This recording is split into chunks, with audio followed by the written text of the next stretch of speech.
Oh, yeah. Had a little bit of problems there. We're back in action, though, guys. Or are we? We're always ready. So yeah, I'm just letting this get kind of caught up. I'm looking at things. How is everyone? Woo! All right. Here we are. Here we are, boys and ghouls. Here we Look are. at that new like. Yeah, I seen. That was you. So we ran into a little hiccup there, but we got it fixed pretty quick. I mean, it was like, what, 4 or 5 minutes. Sorry for the late start, guys. It's Christmassy. It's Christmassy. We got a little bit of Christmas going on. Denver's got Christmas. We got Denver. We got Brett. We got all the kids. Got the beer horn back. I think Chuck's here. There he is. Crap. I'm in it. He's in it. Welcome, Chuck. How those meat pipes treating you? Hopefully everybody can hear everything cool. You know, everything's working. We kind of had to quickly get this up and running, so I apologize in advance if anything is a bit off, but I think we're good. I think we're okay. I think we're all fine here now. How are you? We are good. We are good. Yep, doing well.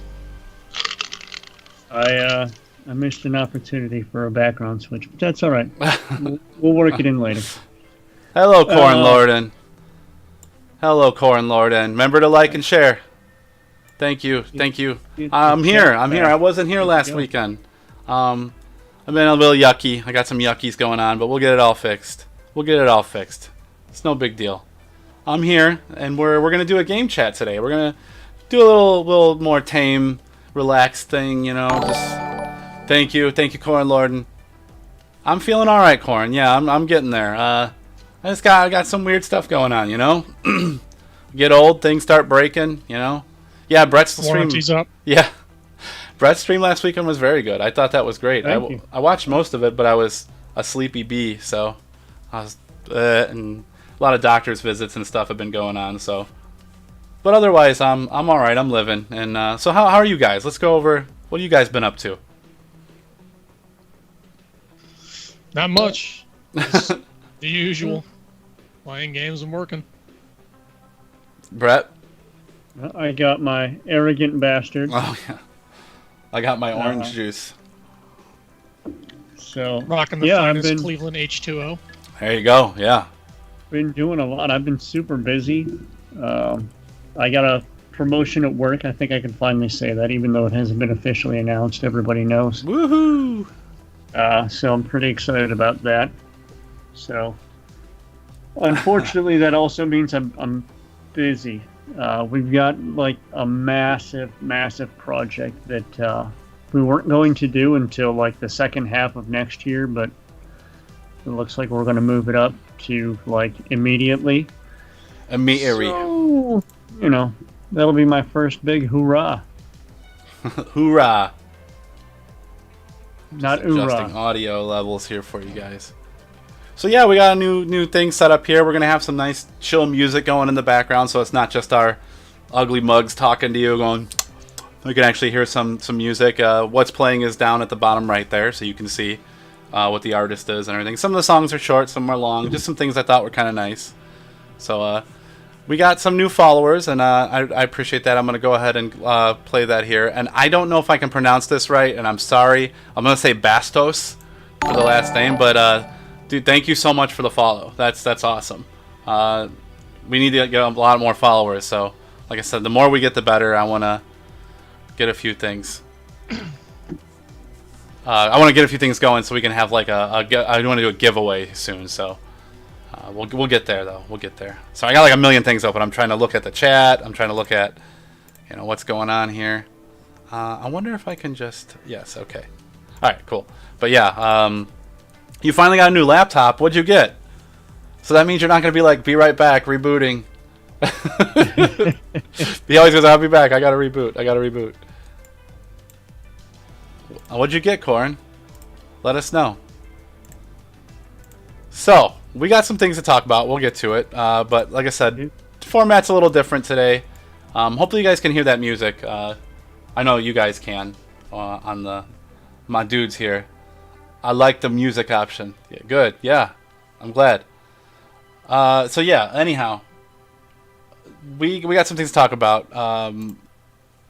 I think we'll start with just going over like our news, like we always used to do, and then we're gonna get into like we want to talk about a few our games we played in 2020. We're gonna go over that, but first, we're gonna start with news. And I know Denver is gonna have a lot to say about this one, but here we go. We're gonna jump straight into it, and that is the craziness going on with the PlayStation 5 drama.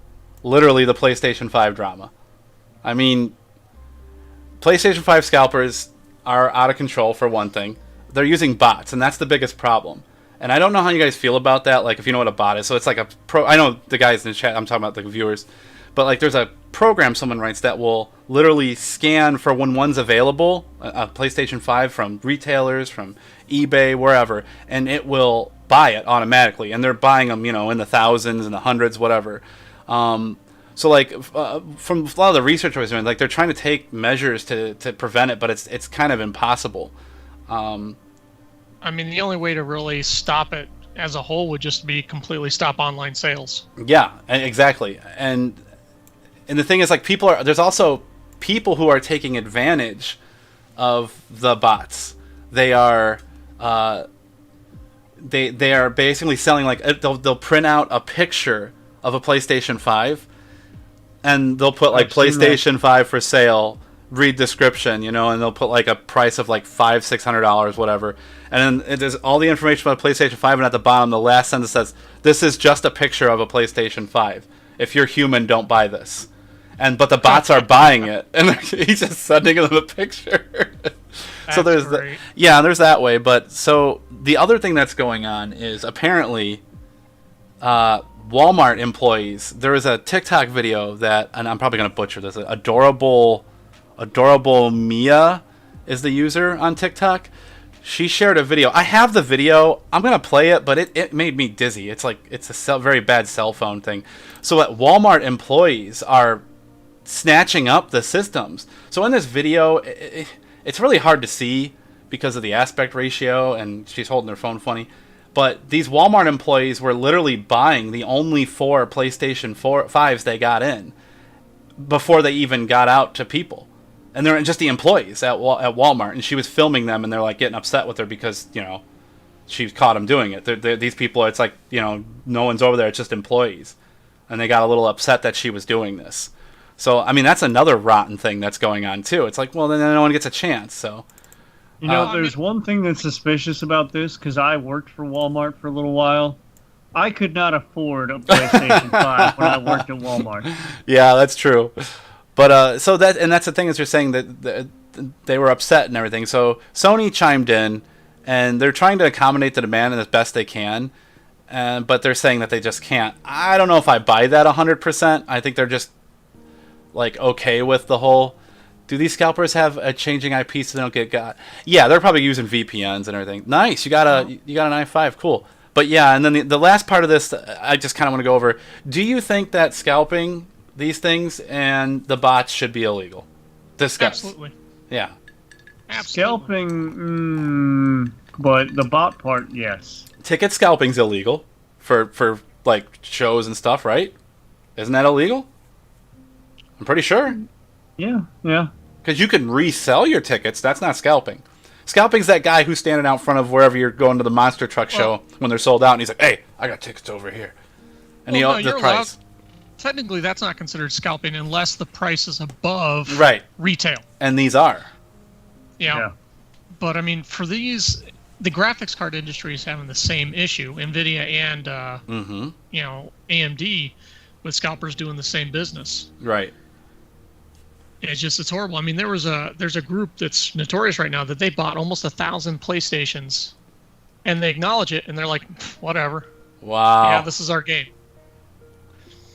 I mean, that's just crazy to me. Like, that people are like doing that. It just seems odd to me that they're not getting busted. I guess, like, or do they even care? I mean, I guess I wouldn't 100%. Yeah, that TikTok video will make you dizzy. I couldn't focus. But I mean, the thing is that if you want to get rid of the scalpers, people just need to quit buying them. Yeah, exactly. Yeah. I mean, that's it 100%. Like, just don't do it. They'll just sit there on their thing, and eventually they'll just end up selling them at the right price. I mean, it's hard to like. It's a good segue. Give me a second. I gotta go grab something that I forgot to grab, but okay. It'll go with this conversation. I Okay. mean, if the demand goes down from people and people just refuse to pay that money, then the scammers are out of a business. Yeah, I mean, there's people waiting out front. I guess with that Walmart scenario where the employees were buying it, there were people waiting outside at another Walmart, and apparently the managers had no idea that there was only going to be 4. Because I guess 4 is like the number you're seeing like a lot at Walmart. They get 4 in at a time. It's like, do you really think a company as big as Sony wasn't prepared for this? I think they're purposely saying they don't have enough. Well, I mean, they could be taking a page out of Nintendo's book. Yeah, that's with the Switch when they did that when it came out. They're like, we Well, don't I mean, the have Switch, enough. The Switch, the Wii, the Wii U. Yeah. That's been Nintendo's game. Oh, we don't have the supply for demand. Yeah, it's like, baloney, yeah. That being said, though, I mean, it could be possible because, for Sony, I'll give them the benefit of the doubt that maybe they're trying to rush to get the PlayStation 5 out to market before holidays. And so rather than build up their stocks, they're just like, this is what we got, this is what we're doing, we want to hit the holiday season. Yeah. Plus, I think they should do like what they did with toilet paper, right? No returns. Yeah, man. I love it. Now you have people with like a house full of toilet paper they can't get rid of. We never went crazy with that. There was no point to go crazy with that. Yeah, nope. We always buy the larger amount just because it's easier to buy it once and wait till later to buy more. I mean, that's why I don't live in an apartment the one thing it did anymore. change for us was I think we bought it a little sooner. Like instead of waiting. Yeah. He was like, maybe I'll grab some. The last 2 rolls. Yeah. Been seeing a lot of Nintendo Switches and games for sale now. Yeah. Give it a year and no one will care. Pandemic pressure cooker. Yeah. Yep.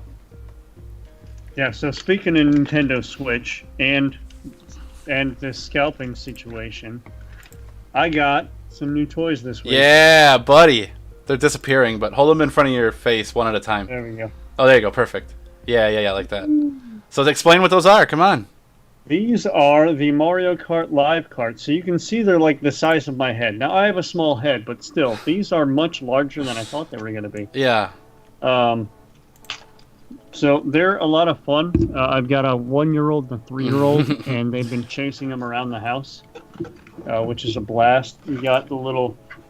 Did your wife play? Yeah. That's awesome. Why I got... Oh, wow, you actually got... Yeah. So this is one of the gates. Yeah. So there's 4 of those. There's 2 little arrow things. And I'm surprised at, like, the quality of the augmented reality. But these things, man, I was seeing them for $200 a pop on Amazon, on eBay, whatever. But I got lucky, and both of these came this week. They were scheduled for January. I bought them through Amazon, but I bought them direct from Nintendo for the correct price. Yeah. But they've been very hard to get a hold of. This was my goal for this year, was to get the 2 Switches, the 2 Mario Karts, and I did it. Yeah, you did great. I mean, these things are ridiculously overpriced. Yeah. If you don't buy them from either a good retailer or from Nintendo directly. Yeah. For me, it's like with this PS5 stuff, I guess I forgot. Like, this kind of happened with the PS3, didn't it, Denver? I don't remember, but you got to remember back PS3, that's what, 2006? Yeah. I mean, the price tag on the initial PS3 was already $600 for 2006 time. So that's insane. How much is the PS5 going for now on average? I thought it was 500 is the retail. Oh, that's hefty. That is too hefty. That is just too hefty. Wow. Like, I didn't even pay that much for my Switch, and I got the collector's edition version of it, and I didn't even pay that much. So, I don't know. I'm just a cheapskate, I guess. Like, that seems so expensive to me. I will get one, but I'm gonna wait, man. That's just. I'm gonna get one, but I'm waiting for a hardware revision because I am hearing rumors that apparently there was 2 different manufacturers or 2 different manufacturers of the internal fan on the PlayStation models that are out. Oh. One's louder than the other, and then there's also a rumor I was reading that they're having the Joy-Con issue that Nintendo had, with drifting of the stick. Ah. So yeah. I'm gonna let them iron out the. So let everyone else beta test it for you. Yeah, pretty much. The gaming store that I was going to, I was talking to the guys about that issue, the drift. Corin, yes, these are like remote control cars. So it's got a little camera right here. Yep. So you can see what's going on. You see from the car's perspective. You see from the car's perspective. What's really sweet is you can like pick it up and move it around, and you still see like the little head and the wheels moving. Yeah. I mean, they did a really good job with this. Now, there are a bunch of little pissant complaints that I have about it, but it is so much fun. I don't have the room for it. It is worth the $99. I don't know where I'd even race those in my house. Like maybe my living room, but I got like carpet and hardwood, so I think it'd be fine going through that stretch of your living room, kitchen, and where you're sitting. Maybe okay, yeah. I run it around, and the range on them isn't great.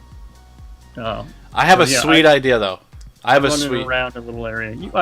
I showed you my whole track. Let's get this though. This has been my idea. As soon as the game room's done, I'm gonna need help getting some clear plastic and suspending the track from the ceiling and making the Rainbow Run track. Make it look like that from Mario Kart. That'd be awesome. And then put like little edges on it so they don't fall off, and just race it around the track above everything. But you're still looking through there, so wouldn't that be awesome? Yeah, that'd be awesome. Man. Yeah. Just like a clear plastic track above your head with like cool lighting and everything. But yeah, PlayStation 5, out of control. I mean, I don't even know where to start. Like, I've been reading so many stories. Just like, bots are one of the biggest problems, and then scalpers. And then some of the scalpers are using bots, and just all these people who are like really want to get one, but they can't, So it's messed up. That has been the running trend during this pandemic. I mean, at the beginning of all of this happening, people were doing the same thing with above ground pools, trampolines. That's so weird. Basketball hoops for outside. And it was really hard to get a webcam for a while. Yeah. Like, they were sold out everywhere. Like, and also laptops. Like, my work is having issues with certain laptops and stuff. Like 15-inch screen laptops. Like, they're sold out everywhere for schools and stuff. Laptops make a ton of sense, because then all of a sudden all kinds of people need the laptops. I know a lot of places I've worked, unless you required a laptop, they did not give you one. I was lucky because I was a consultant, and then I became a regular employee. So I just kept the laptop that I was issued, and I just had to turn in my consultant laptop. So I was lucky. They had the same kind of problem in ours, because everyone that was not used to traveling. Now, my position, I do a lot of like on the road work, so I got a laptop, no problems out the gate. But a lot of the people that don't leave the office and they're office bound, they just have little terminal units on their desk. And I'm not sure what ended up happening with them. I think they ended up having to issue them laptops to take home. Wow. See, that's crazy. Yeah, like, and I get it with the pandemic and all that, but like the PlayStation 5, I wouldn't really. My gut doesn't tell me that this is because of the pandemic. This is there's something more to it. Well, what I think what happened was, though, is the pandemic helped them build up the infrastructure to do this. Yeah. Because I mean that, like I said, NVIDIA did their 3,000 card launch. Yeah. Same problem, and same thing with AMD. I know someone who had to use a bot to get a video card. They had to use a bot. I think they rented a bot and had to just be able to buy a video card. Well, that sucks too, because he's a streamer. For those that have a video card die on them, well, you know what? If your video card's going to die, you're going to be like, well, I'm going to go and get the one I want to get, not, well, this is the one that's on the shelf. I'll just deal with it. Yeah, and that's the thing. Like, I hate when that happens. Let's see. Corin says, reminds me of drone racing, which has now gone virtual, which I think is stupid. Oh, he means the Mario Kart cars. Yeah, I mean, I think real drone racing is cooler, honest to God, with the camera and goggles. In my experience, that laptops in some cases are 2 times more than PCs and towers right now. Yeah, that's actually a Cleveland school system issued laptops to all the kids, not expecting them to be returned. A hacker is freaking out and reporting they're stolen. Good Lord. Just... Okay, so it's already bad enough, and you got to go and make it worse, like, people suck. So I had to go out. I don't leave the house, and I had to recently. to go to the doctor. Oh my lord, just even people in the medical profession are just like wearing their chin diapers, you know, wearing their chin diapers, walking around, noses hanging out. Even one of the doctors, I'm like, are you insane? Like, we're at a hospital for one thing, you know. I was wearing a mask and a plastic face shield because I don't care. You make fun of me all you want, you know. Like, I'm just being careful, you know, because people are gross but it's just like crazy. Like, I seen rubber gloves all over the ground everywhere and piss bottles and stuff. Just like, man, we are gross. Yeah. Y'all are nasty, humans. Y'all are nasty. Like, I'm just trying to get like medical care right now, and it's been really hard. Seriously, it's been really hard to like get things scheduled. And maybe this is what I'm trying to like lead into is like, maybe there is some truth to this with Sony not being able to meet the supply because of COVID. You know, like, I mean, a lot of things are fucked up, you know, like it's shitty right now. So I mean, like, maybe, or is it more? That. Yeah, and the bots definitely make it worse. Yeah, Yeah. Those are the piss bottles. I know things like the post office. They're hosed right now because half of their staff is currently on quarantine. Dude, it took 3 weeks for me to get a package from like 4 states away for a present for my wife. I'm like, what in the world? And I got gifts coming for the kids I'm still waiting for, you know, like, it's insane. Well, so I upgraded and got a M.2 for my computer. It sat at the actual post office. Like, you could look and check the status. It sat there for almost a week before it got sorted and out to me. I think like, I was starting the process of like filing a claim to deal with lost package. Insane. I think I saw a video of outside of the Cleveland post office a couple days ago where there was just a bunch of semis out there because there was nobody to operate that one downtown. Insane.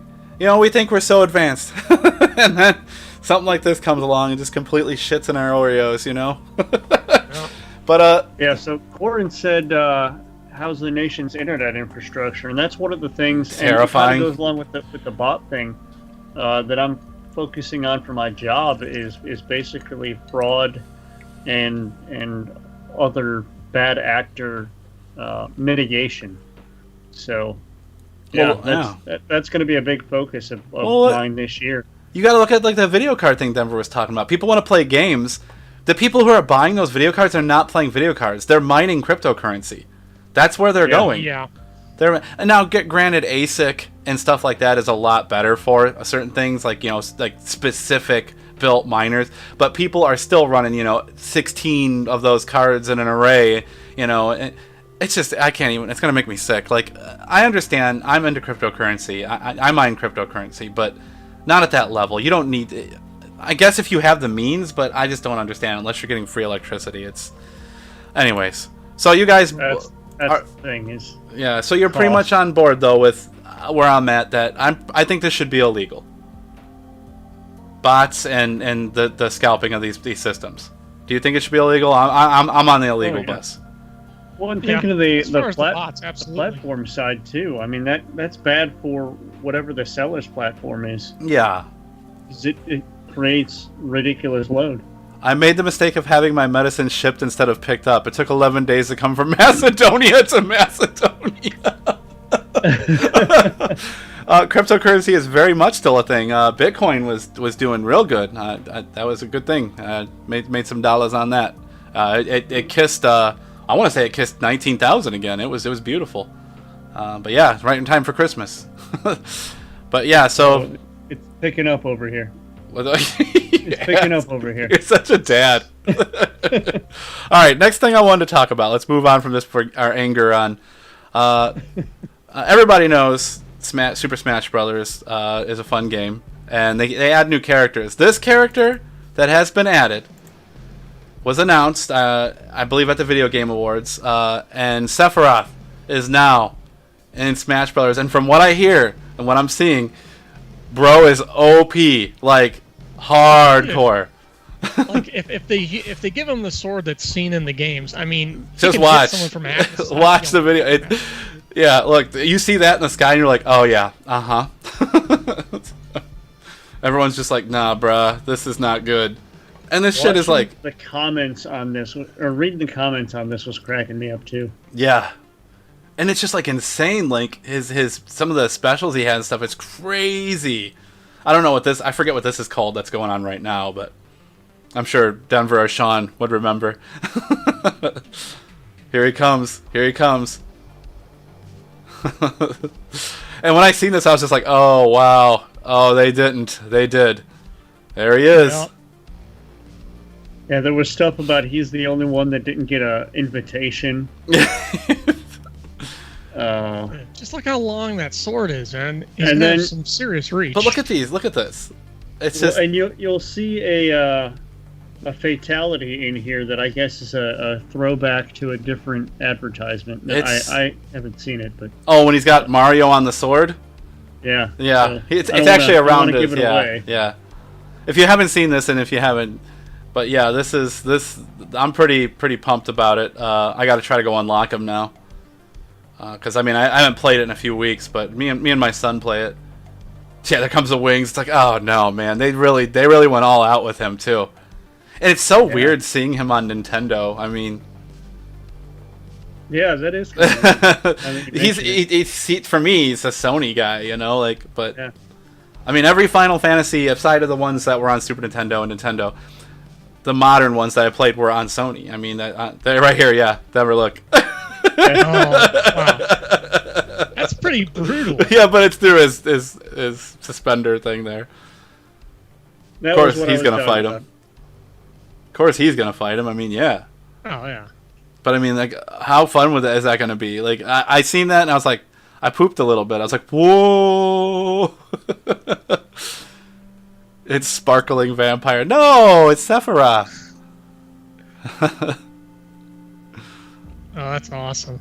Yeah, I'm pretty pumped about that. And I mean, I got the Final Fantasy 7 they put out on Switch, and I just beat that recently. Well, I guess I didn't really beat it. I'm close though. It's just the game gets so hard near the end. Oh man, there it is. The only thing I haven't completed was the final or the optional battle with Bahamut. I still got to Yeah. work on that one. That game, man. Optional battle in the Bahamas. But once I seen that, I was like, "Yep, that's it. I'm sold." So, what are your feelings on that, guys? Sephiroth and I'm all about it. Yeah, He's you going to be severely overpowered in the beginning. are you gonna get Smash so we can play? Yeah. I Yeah. am I'm just a cheapskate. I'm logged waiting in for it to go on Nintendo sale. right now. Get a used Yeah. one. It held its value. My Switch came with it because I have the Smash Brothers Switch, Yeah. so it came with it. Like when you bought the Switch, it just came with the code to get it for free. It was like $8 more on there, but it's got on the front of my cradle. It has all the Smash characters like on there and the cross, on there. It's beautiful. It's all flat gray and like white. I like it because it looks like an adult's gaming system, Still $60 right now. But it's so good. I promise you, it's worth it. I mean, I specifically got the Switch for Smash Brothers. That was one of the ones I was like gung ho on wanting to get the system for. That makes me think of something that really irritates me with Sony right now. That little tangent on my own. So Sony's PlayStation Network store has gotten rid of the wish list function. Why? I haven't noticed. Yep. So Sons of I don't know bitches. about the Xbox, but I know like the Switch, the eStore, they have a wish list. And for me, every Tuesday was go hop on there and check my wish list, see if anything was on sale. And Sony has nerfed that. It's gone. Yeah. And it's extremely frustrating because that's how I bought my games. Like I said, I'm not going to pay full retail for a game unless it's a certain studio that I really support. I feel it. Yeah. I totally understand. There, yeah, like Sean said, that's the wing slice. The wing, since he's the one-winged angel. He said, yeah. I always forget that. That's one wing. Oh yeah. And you can clearly see that he only has one wing. But why did they get rid of the wish list? That was so handy. I don't know. I mean, they completely. Chose. I mean, I get that because of the PlayStation 5 coming out, they revamped their the PSN, but getting rid of a function like that just annoys me. What a bunch of chotch faces. But Pretty much. I love my PlayStation 4. I've been hitting up games. I've been looking. Games are dropping in price. Oh man, I'm gonna stock up after Christmas. I'm telling you, mine's right here. I play on my screen right here. It's wonderful. I still love the PS4. In my opinion, and aside of the PS1, I think it's the best PlayStation. I know that sounds crazy, but to me, the PS4 is the best PlayStation. For me. The PS1's probably still higher to me than that, although the PS2 was phenomenal. See, now it's hard. It's PS2 for me. Okay, you know what? Yeah, you're right. This is second best. There was just so many iconic games that came out on the PS2, not to mention like the technology leap from the 1 to the 2. You know what? Yeah. The PS4 to me feels like it took more from the PS2 than the 3. The style and everything, it just kind of feels the same to me with like at least the visual of it, like looking at the system itself. I like how they went to like square instead of round. Yeah. You know, remember they were all they got back to their roots again. I was like, there you go, that square. It's like that blueprint and something like Aliens gave you, you know? Like that's how I always felt with like mech robots deliver it to you. It's like a square monolith, you know? Like I don't know. I like that they're like these gaming companies are going back to that. Even with the Xbox, these like square, like 90s idea, 2000s futuristic, you know, like robot parts, you know, like totally cool. All right, so Smash, we got Sephiroth. Cool. I think everyone agrees that that's awesome. We will be playing that. Next thing I want to talk about that was kind of a surprise is the new Perfect Dark. I don't know if you guys seen this or heard anything about it, but I haven't seen anything about this yet. They revealed at the Video Game Awards that they're working on Microsoft's team. The Initiative is a secret studio and company owned in Santa Monica back in 2018. They started and everything. They have revealed its first game, a new Perfect Dark title. The announcement, made via a trailer that debuted during the Game Awards on Thursday evening, makes the return of the iconic Rare Shooter series. So they're making a new, same character names from what I've seen, Perfect Dark. It looks pretty darn good from what I'm seeing, but it's too early. I mean, this will be the first Perfect Dark series for more than 15 years, because before that, the prequel to Perfect Dark was Perfect Dark Zero, and that was, what, in 2005? Yeah. So, I mean, it's been a long time. So it's been a long time before we got a new Perfect Dark. I'm glad it's not just like a HD remake, you know. It's an actual, you know, from the ground up, you know. It's a new game from what I'm seeing. I don't know where it picks up. I don't know the storyline. I don't think little is known about the game, whether it's a full reboot of the series or a sequel to the original. What we do know is that the game will be released for Xbox consoles and likely also PC, but with no concrete release dates. So there was a 40-minute video where they did an interview and everything, but this was just the meat of it right here. So, I mean, it looks... Graphically, it looks cool, but is this just a video? Like, you know what I mean? Like, they're not really going over a whole lot other than the buildings there. That's one of the buildings, the look of it and everything. Yeah, it seems more like a game trailer than... It is, but I mean, this was their big reveal. There's the gun, and you look at her and you're like, oh, there she is. So it's the same character, and that's it. Huh. It looks great. I think it looks cool. It looks interesting. I mean, I've always liked Perfect Dark, so... That was what, originally the N64? Yes, yeah. It was one of those GoldenEye engine Rare, you know, Rare. They make amazing games. Ah, good old Rare.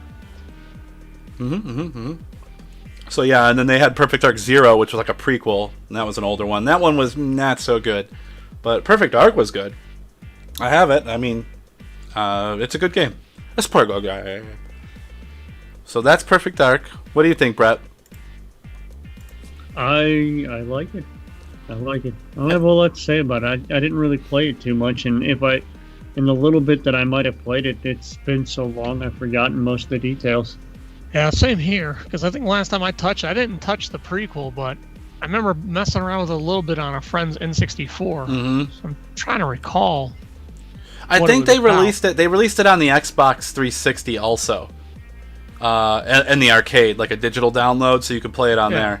Because I think I got it. That's where I revisited it, because I had it on N64, and then it was released on the arcade, and I got it on there, and was like, oh yeah, is that C? What? Smash Brothers is $45 at Best Buy right now. There you go. It's not a bad deal. Yeah, see? I mean, I think I have a doctor's appointment on Tuesday, So I may swing by one of the game stores on my way back. Yeah, you got to get it, dude. We can play online. They upped their game on the multiplayer on that. It's really good. But yeah. Yeah, I mean, it's definitely on my hit list. I'm just $60. I don't even have Mario Kart yet. I still got to get the just regular Mario Kart. I don't have that. Yeah, it came with my Switch. Yeah, I haven't gotten that Mario yet. Kart 8 is good. Yeah, I played it. Sean has it. We played it. But Carl, what are you talking about? Is that C? Is that Perfect Clark? Yes, that's the Perfect Clark. Yeah, this is the new Perfect Dark. They announced it on the Video Game Awards on Thursday. They were talking about the Video Game Awards, and they said, "Oh, we got a Perfect Dark for you." So it looks like a good one. All right, we're cruising here. So the next thing I want to talk about, and I know Denver's going to have a lot to say about this, and that is Cyberpunk 2077. We got some new glitches. Anybody hear about the pee-pee? The pee-pee pokes? Yeah. So apparently they got the where you can modify your genitals and make them different sizes and shapes and whatever you want. And apparently the problem is if you make them too ridiculous, they clip through the clothes, from what I'm hearing. So even nipples are coming through, I guess. Oh, that's wonderful. Yeah, they're having some clip in there. Yeah, so breasts and genitals clipping through their clothing. Let's see. So Cyberpunk 2077 lets players choose between two penis types. I can't even read this. If they choose to have a penis at all, and 3 breast sizes. This customizable option might be the reason why the game is having trouble rendering clothing over the body parts. Yeah, because what's the point? Like, I don't look at a game and go, you know what? Skyrim's cool, but I wish I could, customize my penis. Like, I don't care. I want to play the damn game. In the mod community for Skyrim that people got the idea of that's what they want. Yeah, well, I can't. I would go full Ron Jeremy, or even better. I want a third leg. That's what I want. Apparently, you can in this game.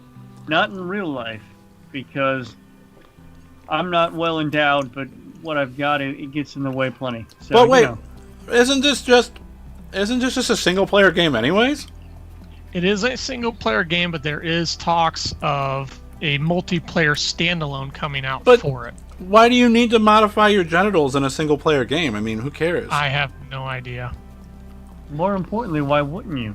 But why would you not modify? The only thing I can think of is that because it's based off of a tabletop RPG, that they wanted to give users as much customization of their character as they could. Can you customize your genitals in the tabletop game? I have no idea. Then I don't want to play it. If it's a good tabletop game, you can customize everything. I mean, dude, we've done D&D, so you can do anything you really want in it. Yeah. I mean, can you make your meat clip through your pants? If you're good with miniatures, yeah. There's so much that could be said about that sentence you just said. Hey, Krista. I hope it is Hold on. said. Krista, are you okay? How is your health? Her roommate tested positive for COVID last week or two. So I wanted to hear about this. Oh yeah. Yeah, she tuned in at the right time. We're talking about genitals. But yeah, I think she hung out with me a little bit last week, so she should be good. She's one of our super fans. I want to make sure she's okay. Yeah. We don't have a lot of chatty Cathys, but we got a lot of watchers. They don't always talk. We got a lot of new viewers on Twitch, but they don't want to say anything. I don't know. I welcome you to. You don't have to. Well, we want you to. Chicks with yeah. Meat spin. Someone needs to make a Cyberpunk 2077 meatspin.com. Make that happen for me. Or just make a mod, so that way you're running around. Just helicopter in that shit. So yeah, one of the highlights of this game was like modifying your wieners and stuff, and now it's like glitching out. So I don't know. I just don't get it. Wait, can dudes modify their breast size too? Well, you can put whatever you want on whatever you want. Which, whatever, I don't care. I mean, that's fine. But I just don't. Why does that? Why is that a can thing? You do one boob. You just have like one boob. A boob. No. And regular. Hey guys, I've been hanging in there. My work still hasn't called me back in just yet, in case that. But so you're good. You're not like, hey, good for you. Awesome. Hey, wow, that's fantastic. You dodged a bullet. But I don't. What I'm saying is like, I would play this game because the story would be good, but I'm not gonna be like, wow, I can make my dick blue. Like, what's the point? Like, I don't understand how that makes you want to play a game. Like, maybe I'm just an old fart. I'll be honest, the only thing that I find interesting about this game right now is the fact that Keanu Reeves is involved with it. I got my opinions on that. I'm getting kind of sick of like celebrities being in video games for a little bit, but I mean, yeah. Anyhow, I digress. The other thing, go ahead. It's all about just selling a game, and I get it. From a business standpoint, they're trying to pull in anything they can to. It's always been the case. So, the other thing they did, which I thought was pretty cool, they released a new patch to fix things because there was a certain light frequency in the game that someone missed that would cause people to have really bad seizures and epileptic seizures. And they actually took the time to go through and fix all that and released a patch. Apparently they put a lot of work and effort into it to make it so people won't trigger their seizures because of it. And yeah, it was during the, if I remember correctly, it was during what was called the brain dance sequences. Mm-hmm. Like that stuff that they just showed, it. yeah. So you have this game, Denver? I did. I picked it up. I did. It was one of the few games that I've pre-ordered in many years. But yeah, I did pick it up. Did you customize your genitals? No. Thankfully, there's a third option for neutral. You know, Good. just a eunuch. Good. Done. But I did spend a lot of time in the character creation screen. And normally, I don't spend a lot of time that. I mean, for Skyrim, it's just like, whatever, default, and then press forward. But for whatever reason, I decided to stick around and oh, you don't give them like giant foreheads and like big noses and stuff? That's fun. Now, I did that in Fallout. Yeah, got to. I did that a lot in Fallout. Yeah. But, you know, I'm, let's see, I'm 6 hours in. I'm just past the point in the storyline where most of the game trailers and gameplay footage is covered. So I'm now in New Realm. That's fun. Do anyone ever think that the streaming TV services will use them for gaming? Well, I mean, there's already streaming gaming service. There's Stadia, and Microsoft is announcing a cloud-based gaming thing too soon. So, I mean, yeah. You know, the interesting thing is this game is going to pump Stadia sales up. Oh, yeah. Oh, yeah. You know, I'm running an all-right system. I'm a 2700X with a Red Devil 5700. That's not bad. It's pretty good. That's and hefty. Even me on 1080p, I have to run it on the medium, kind of a mix between medium and high to hit 60 frames per second. Yep. But you know, if I don't have to drop $500 on a console or $1,000, yeah, no, yeah, I feel you. On, you know, these newer games. I don't even know if mine can run this game. I mean, I got that 2700, but I got a 1070. I don't know if that's. It should be able to run. You'll have to turn some settings down, but I don't have RTX. I don't think. Neither do I. Yeah, I don't but I mean, honestly, that's just eye candy, anyhow. Yeah. So that people can group. Do you ever think that the streaming? Okay, so that people can group game. Oh, I see what you're saying. Yeah, it supports multiplayer. I mean, you can go get Google Stadia, Corn, and you can go play online games with people. You can go play World of Warcraft. You can go play whatever. I mean, it's just we do it. We do that with Steam. Mm-hmm. yeah, it's true. Steam supports all that stuff. It's running around pantsless because of the glitch. all that stuff. So, wow. Yeah, I mean, there's cloud services that already do that. Mm-hmm. So Cyberpunk looks amazing, though. By the way, I mean, other than the genital manipulation, it's a fun game, man. I mean, I'm really liking the storyline. The environment is amazing. Just the scale of the world when you step out on the street and you're seeing these skyscrapers all around you and the people. And it's like literally there, right? Like that skyscraper is that tall, and you can go inside the rooms. That's unbelievable. So I mean, they've done a lot of work on the game. You know, I feel like though I think the fans, the same fans that are bitching about glitches were also the fans that were complaining because the game got delayed and didn't come out sooner. It's like they got to make it right. Exactly. Give them a chance to work on it. But oh yeah, having now been in software development a little bit for the past year, it's amazing what a difference a month can make sometimes. Just the entitlement of gamers right now. I'm with Denver. Yeah, I'm with you 100%, dude. It's like it's worth the wait. Game, but we don't want to wait. You gotta wait if you want it to be done right. It's gonna take. What do you think? It just makes itself? Well, eventually it will. AI will make games eventually, but think about that. That's terrifying. But yeah, Cyberpunk 2077, genital glitches, 2020 news. Let's jump to this one. Pick up in like a year. Oh, I'm getting it. I'm getting it. I'm gonna get it on GOG, I think.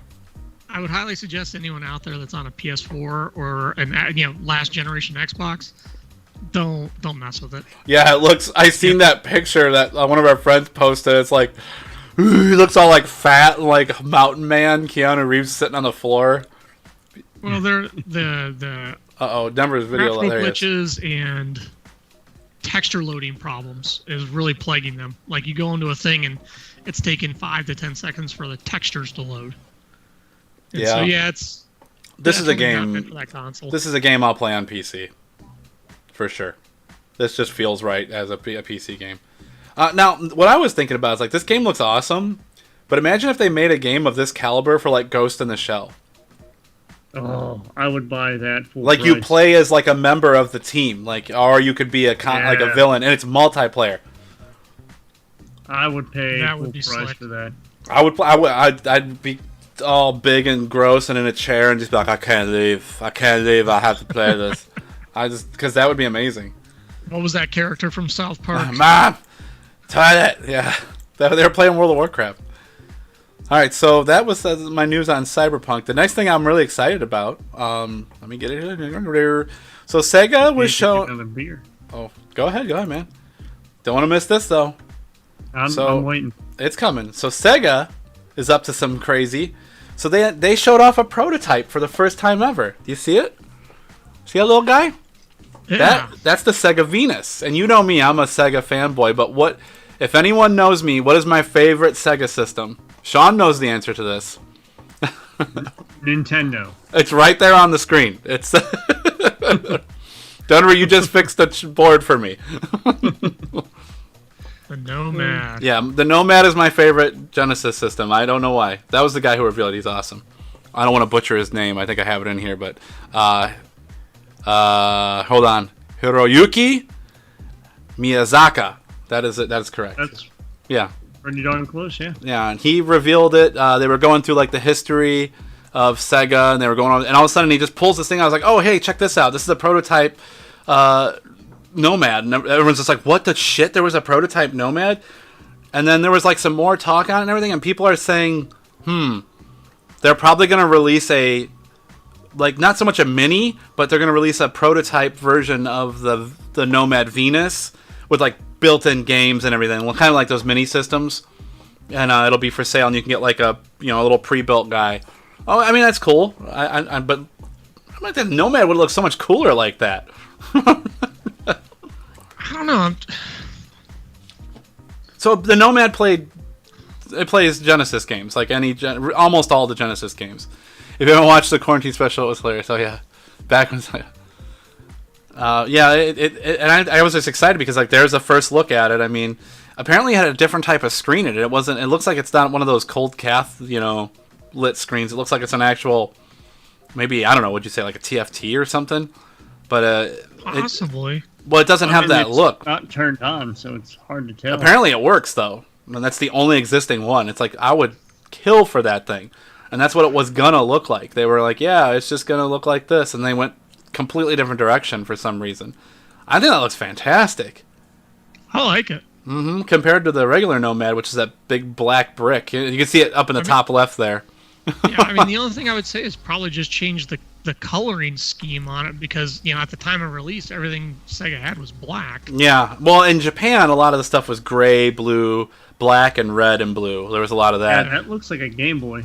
And you can see to the right there, that's one of the Japanese Saturns. They're gorgeous. They have a white one too. I don't know. I just thought that was really cool, and like it kind of just flew under the radar. And but they're kind of hinting at, because they just released those tiny, which is stupid. They're like tiny Game Gears. I don't know if you've seen that. They're like I saw the Segas, but I didn't realize they released mini Game Gears. Dude, they're tiny. They're like, they fit in the palm of your hand. But it's a full working Game Gear with 3 built-in or 4 built-in games. So you have to get like all the different colors of it, which has all the different games. It was ridiculous. They're rechargeable. It's just, I don't know, dude. Like, how are you going to play it? You're going to break your hands trying to use it. Yeah.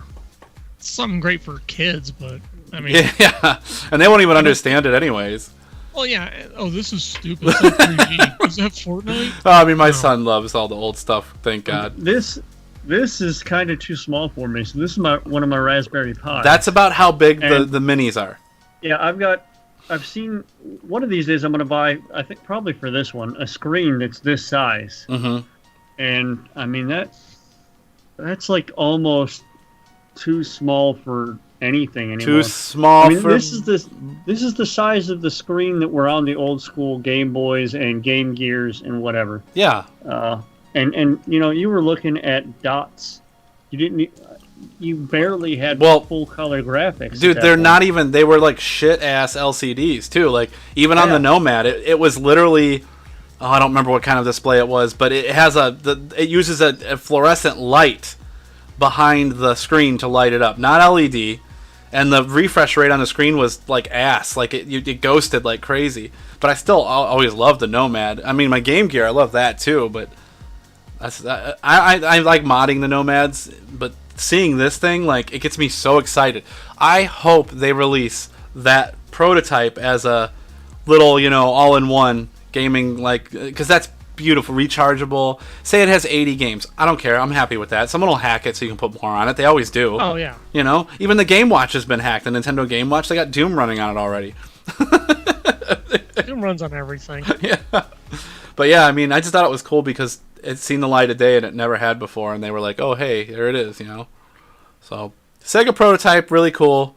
The Vinyas. Keep your eyes out for new things there, because they're doing their like whole anniversary stuff going on, and I smell a new mini coming, so I think it's gonna be pretty cool. I think they're gonna do a Dreamcast. I really think they are.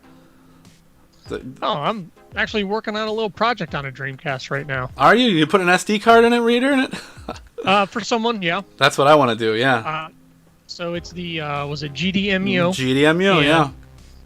So far, it's interesting. I got it working, but I think what it is that it wasn't designed to deal with a 250 gig card. Oh, right. Yeah, I think the top on that's going to be like 32 or 16. Yeah. You don't need much more than that. Yeah, some people have been saying, though, that the 128 gig seems to be that upper limit. So what I have to do is I'm going to use the 256 card because the individual already bought them. But I'm probably just going to take the games up to that mark and then just do it that way. Yeah. It's like my my TurboGrafx 16 has a similar problem. I have an EverDrive for it, the Kriz one, and the Turbo EverDrive, and it only reads the non-SDHC SD cards. So it's like shit. But I mean, like the games are like 2 kilobytes, you know, so you can put all of them on. So I had to hunt down a 2 gigabyte non-SDHC card. It sucks. I had to go on eBay. Oh, well, that's all right. So one of our military systems relies on old compact flash cards. Mm-hmm. So those rectangular ones. Yeah. I got a bunch of those. We had the same issue. We had to 64 find 2 megs. gigabyte Yeah. ones. Well, we had to find 2 gigabyte ones, and then format them in Linux so that you could get the first part of it right. Wow. Because if you tried formatting them in Windows, it wouldn't format it right, and the drive wouldn't be recognized by the system. That's awful. I have a DOS gaming PC I built. It's a Pentium 3.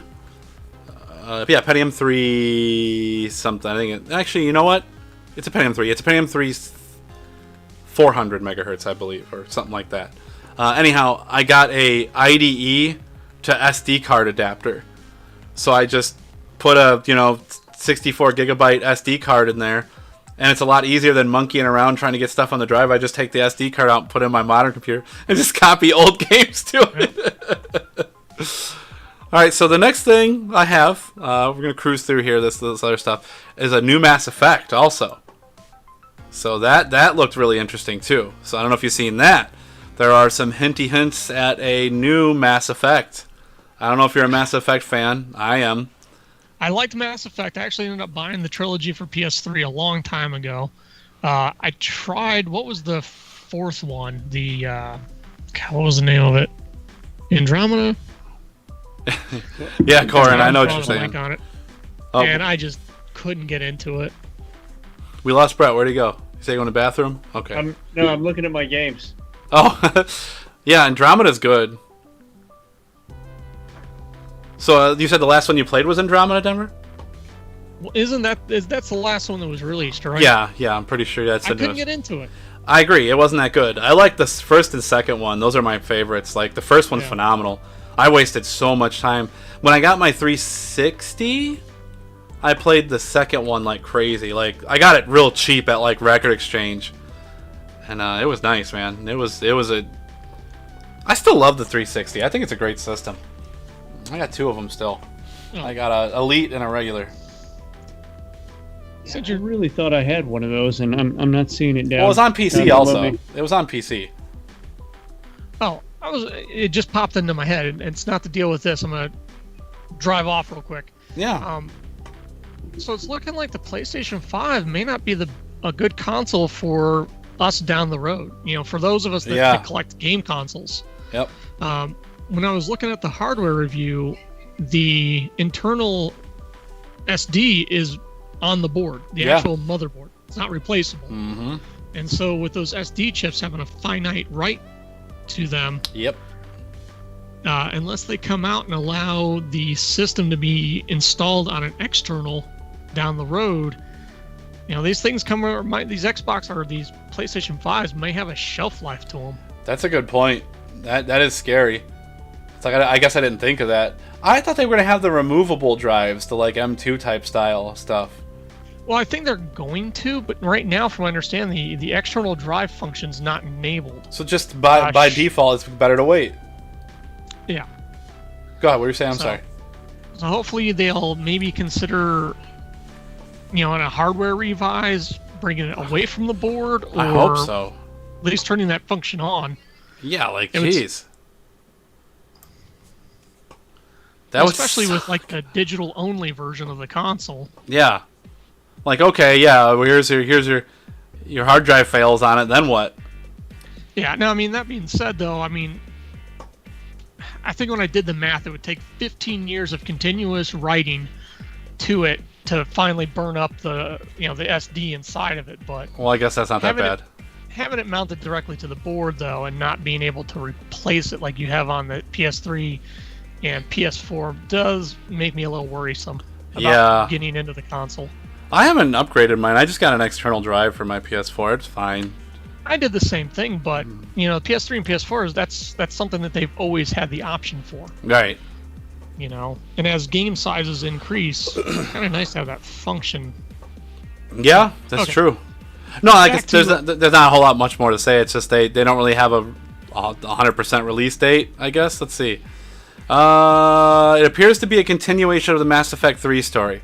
The trailer starts with the camera flying through space with various sci-fi mumblings over the radio. Eventually we see some debris, including a broken Mass Effect's relay. The trailer ends with Asari, presumably Lara, trudging through the snow on an icy planet. With a dead Reaper in the background, she picks up a piece of N7 armor and looks at her comrades in the background. BioWare confirmed a Mass Effect project was in the works in November, stating that a veteran team of developers were developing the game. So the same people who've made the game before are working on this, which is good, instead of going with some new thing where they screw it all up, you know. So it kind of what people are saying is it feels like it might be getting back to its roots. So that's good. I mean, again, as those games went on, they kind of got a little worse and worse, but I think this one's going to be at least somewhat legit. But yeah, I don't know. Like I say, I was a fan of the first and second one. I don't know about the rest of them, but you know, what are you gonna do? But it's interesting that they're gonna try to return back to the original storyline. Yeah. The next one I have is something Brett let me know about, and I looked into, and that's it's not Left 4 Dead, but it is, and that's Back 4 Blood. And that's the new Left 4 Dead. It's kind of a different direction, but the same. and they're kind of, I don't know if I would say they're making a new game, but they're definitely, well, it is. It's still a zombie survival game, but in a different way. It's a bit different. So it's like these wormy things, these little, I don't know what they are. They're like kind of like, I guess they're aliens. I don't know. They could be. I think they're taking like a Resident Evil kind of path where the zombies are caused by these parasites. Yeah. Well, it looks also kind of like there was a TV show and a book series called The Strain where you're infected by these little worms, and that's what turns you. That was Michael Crichton. Yeah, that's right. Oh, Sean says you can install PS4 games to external drives currently. Yeah.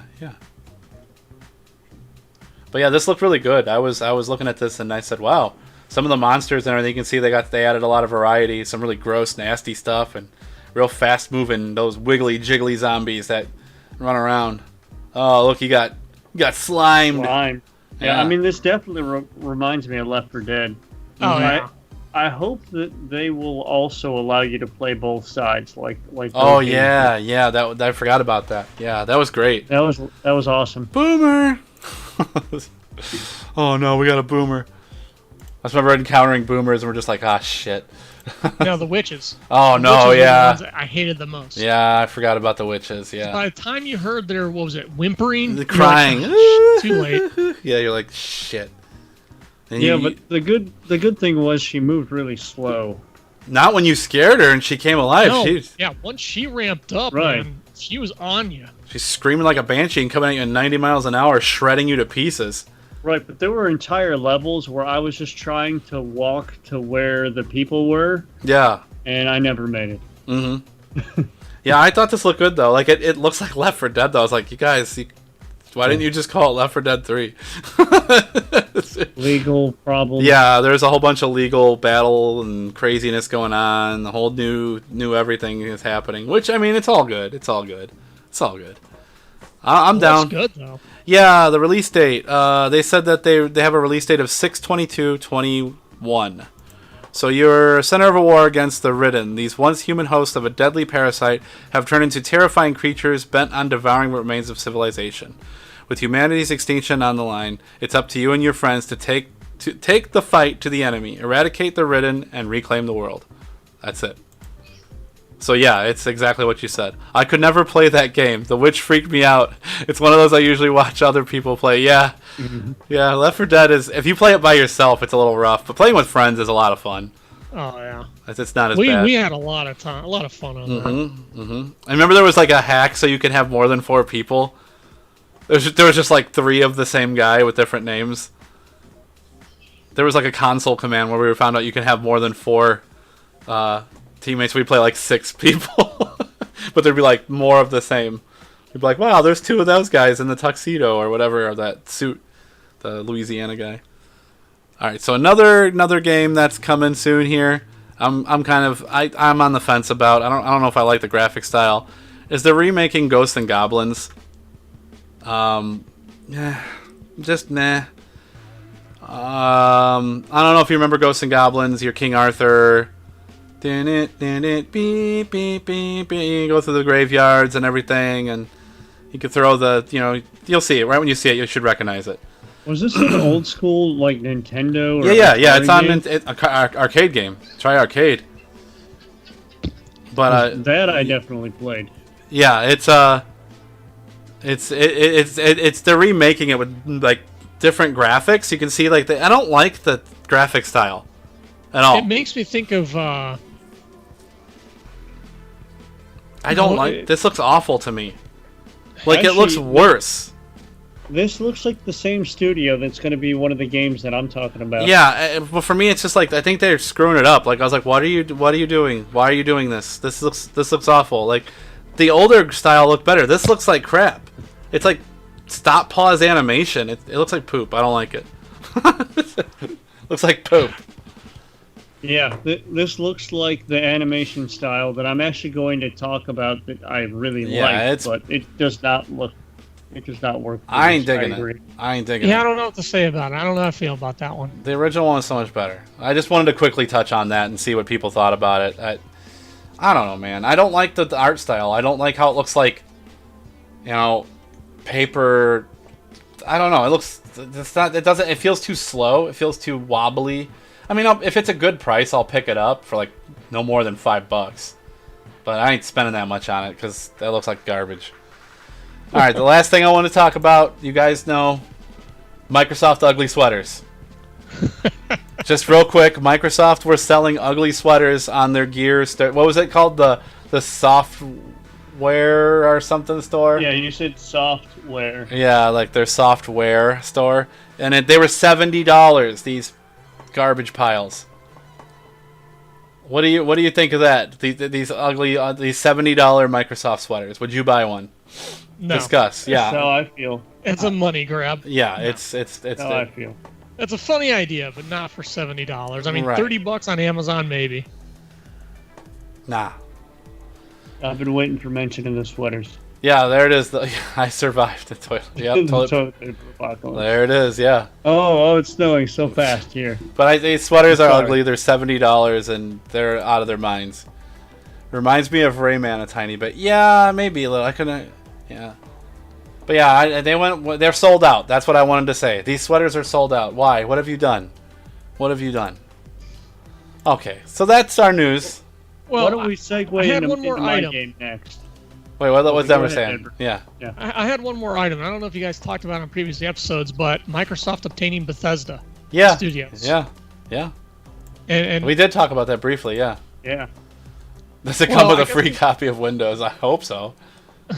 I guess they did an interview with the guy, and the way, like the tone of his voice, kind of indicated that we may not see Bethesda games on Sony consoles. Yeah.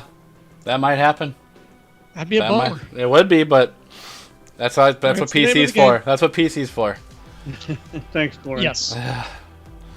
All right, so Brett, you want to start with yeah. well, let's go over what we're doing real quick. So Go back to Ghosts and Goblins real quick. what? Oh, okay. Well, what I'm saying Before I is segue into mine. what we're doing here is we're going to go over a few games that we played in 2020 that we think are worth checking out. And Brett wanted me to bring this up real quick, so there's your game. So Brett's going to start. We're going to go back and forth, and we'll get through this quick.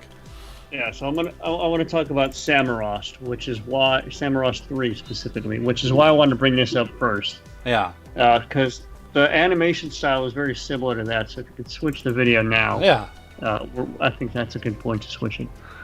So the reason I wanted to talk about this one specifically is art-wise, I thought this was one of my favorite games that I discovered this year. I mean, it's so weird. It is such a weird game, and you can see this weird, crazy bullshit. Like you're flying a potato onion thing. Well, there's a second one of these too, right? Well, this is the third. Oh, the third. That's right. Yeah. Yeah. I thought this was the first one. Yeah, that's right. But I mean, I love this animation style because the game is weird. And But it works. Yes. Yes. There was a game that had a similar art style to this. Machinarium. Robot guy. Machinarium. Yeah, I love that game. I think it's the same people. I cannot tell you how amazing the artwork is in here. I mean, if you look at the the leaves, the individual leaves on every tree you can pick out. And they're moving. That mountain thing that we're looking at, like there's little tiny details in there. It's gorgeous. I mean, I cannot say enough about the art of it. It's a puzzle kind of game, so there's a lot of shit to get stuck on. So I definitely had to consult like some playthrough guide. Yep, there he is. Yeah, he looks just like him. But yeah, I mean, I thought this game was great, and I did a stream of Machinarium, if you remember, Brett. Yeah, it's a good one. Yeah, I'd say that I'm on board with this game. That's definitely. I mean, it's an older game, but that's what we're all about. I mean, these are just our games we recommend playing, not butt snacks. We ain't talking about butt snacks. Bug snacks. I didn't know we were. I misunderstood you when we were talking about games. Well, we were just talking about ones that we played over the year. But okay, Yeah, we're good. This one I discovered this year. Yeah, and it's just the games you've played through the year. Like this is what I played over the year. Here's our games we played this year.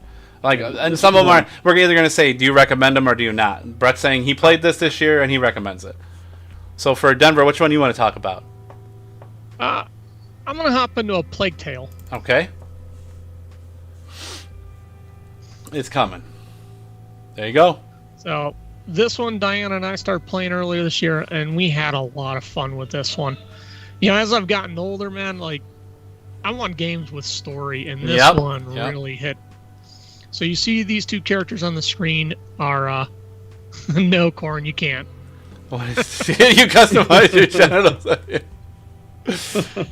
So it's a story about a brother and a sister during the 1300s France plague. Oh, wow. And so it's how appropriate. Their family being killed by like this kind of a hardcore religious group. Wow. And so now they're this religious group's trying to come after her and get her brother, and her brother's also got a sickness. And while you're in the process of trying to escape, you know, you're trying to evade them and find out the mystery of your brother's illness and everything going on there. But it's fun because you have these two characters that they're kids. They're not going to be going up against guys in armor and swords and stuff like that. So there's a lot of stealth and relying on the environment, and you know there's these hungry swarms of rats everywhere. Like you can see right here, she's got the torch. And so like if there's a guard by the torch, you can extinguish it and the rats will attack them. Things like that. Yeah. But the narrative was really amazing in this game, and the overall artwork as you're sneaking around, light is a huge play on it, and then obviously all these rats. So it's like sneaking, and I get it. So it's like a stealthy type game where you have to sneak around? Yeah, and you're not... There's not a whole lot of combat in the game as far as like direct combat. I mean, there's little things where you're going to be kind of working against a boss where you're like trying to knock his helmet off so you can hit him in the face. Yeah. But, yeah. I want to check this out. This looks good. It does come out on Windows, PlayStation 4, and Xbox One. Oh, great. Perfect. Yeah. I would highly recommend this one if you're looking for a good storyline. Chef recommends. All right, I'll jump on the next one. This is for the Switch. This game is called Fast RMX. Fast RMX. Denver, just take one look at it, and you're going to say, I need to get this game. You already know what's going to happen. It already looks like Wipeout. Exactly. It's really good. It's like Wipeout, but not so much weapons. Okay, so it's all racing, but it's all about timing and response time. So there's certain... So this was like the, what was it? F-Zero was the game? Yes, take F-Zero and mix it with Wipeout. You can still knock people off the road and stuff and like blow them up, but you don't use weapons. You just ram into them. Or like, or just cut them off so they have nowhere to go. So it's really fast. Like you thought Wipeout was fast? No, these flying death sleds are way faster. Like it's cool because there's like different colors on the track you'll see here and there.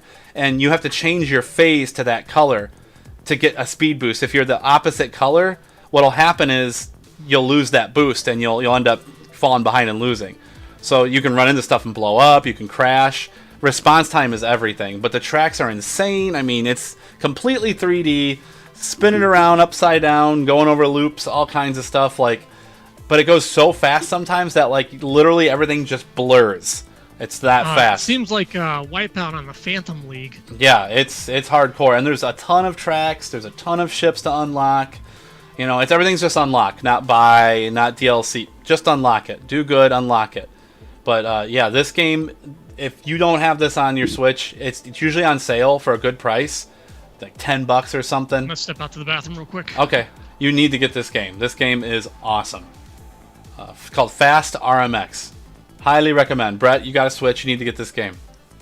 I will. I'll look into it. All right, so I Brett changed my mind in mid decision. I'm going with a Maker's Mark. Okay. My fancy, see my bullet yeah, your bullet glass. Yeah, I see it. So Brett, you got the next game. All right. Let's go with Stardew Valley then. You want to do some Stardew Valley? All right, coming right up. Yeah, that's next on my list. And I need Denver here for my third game. Yeah, Corin, Wipeout's awesome.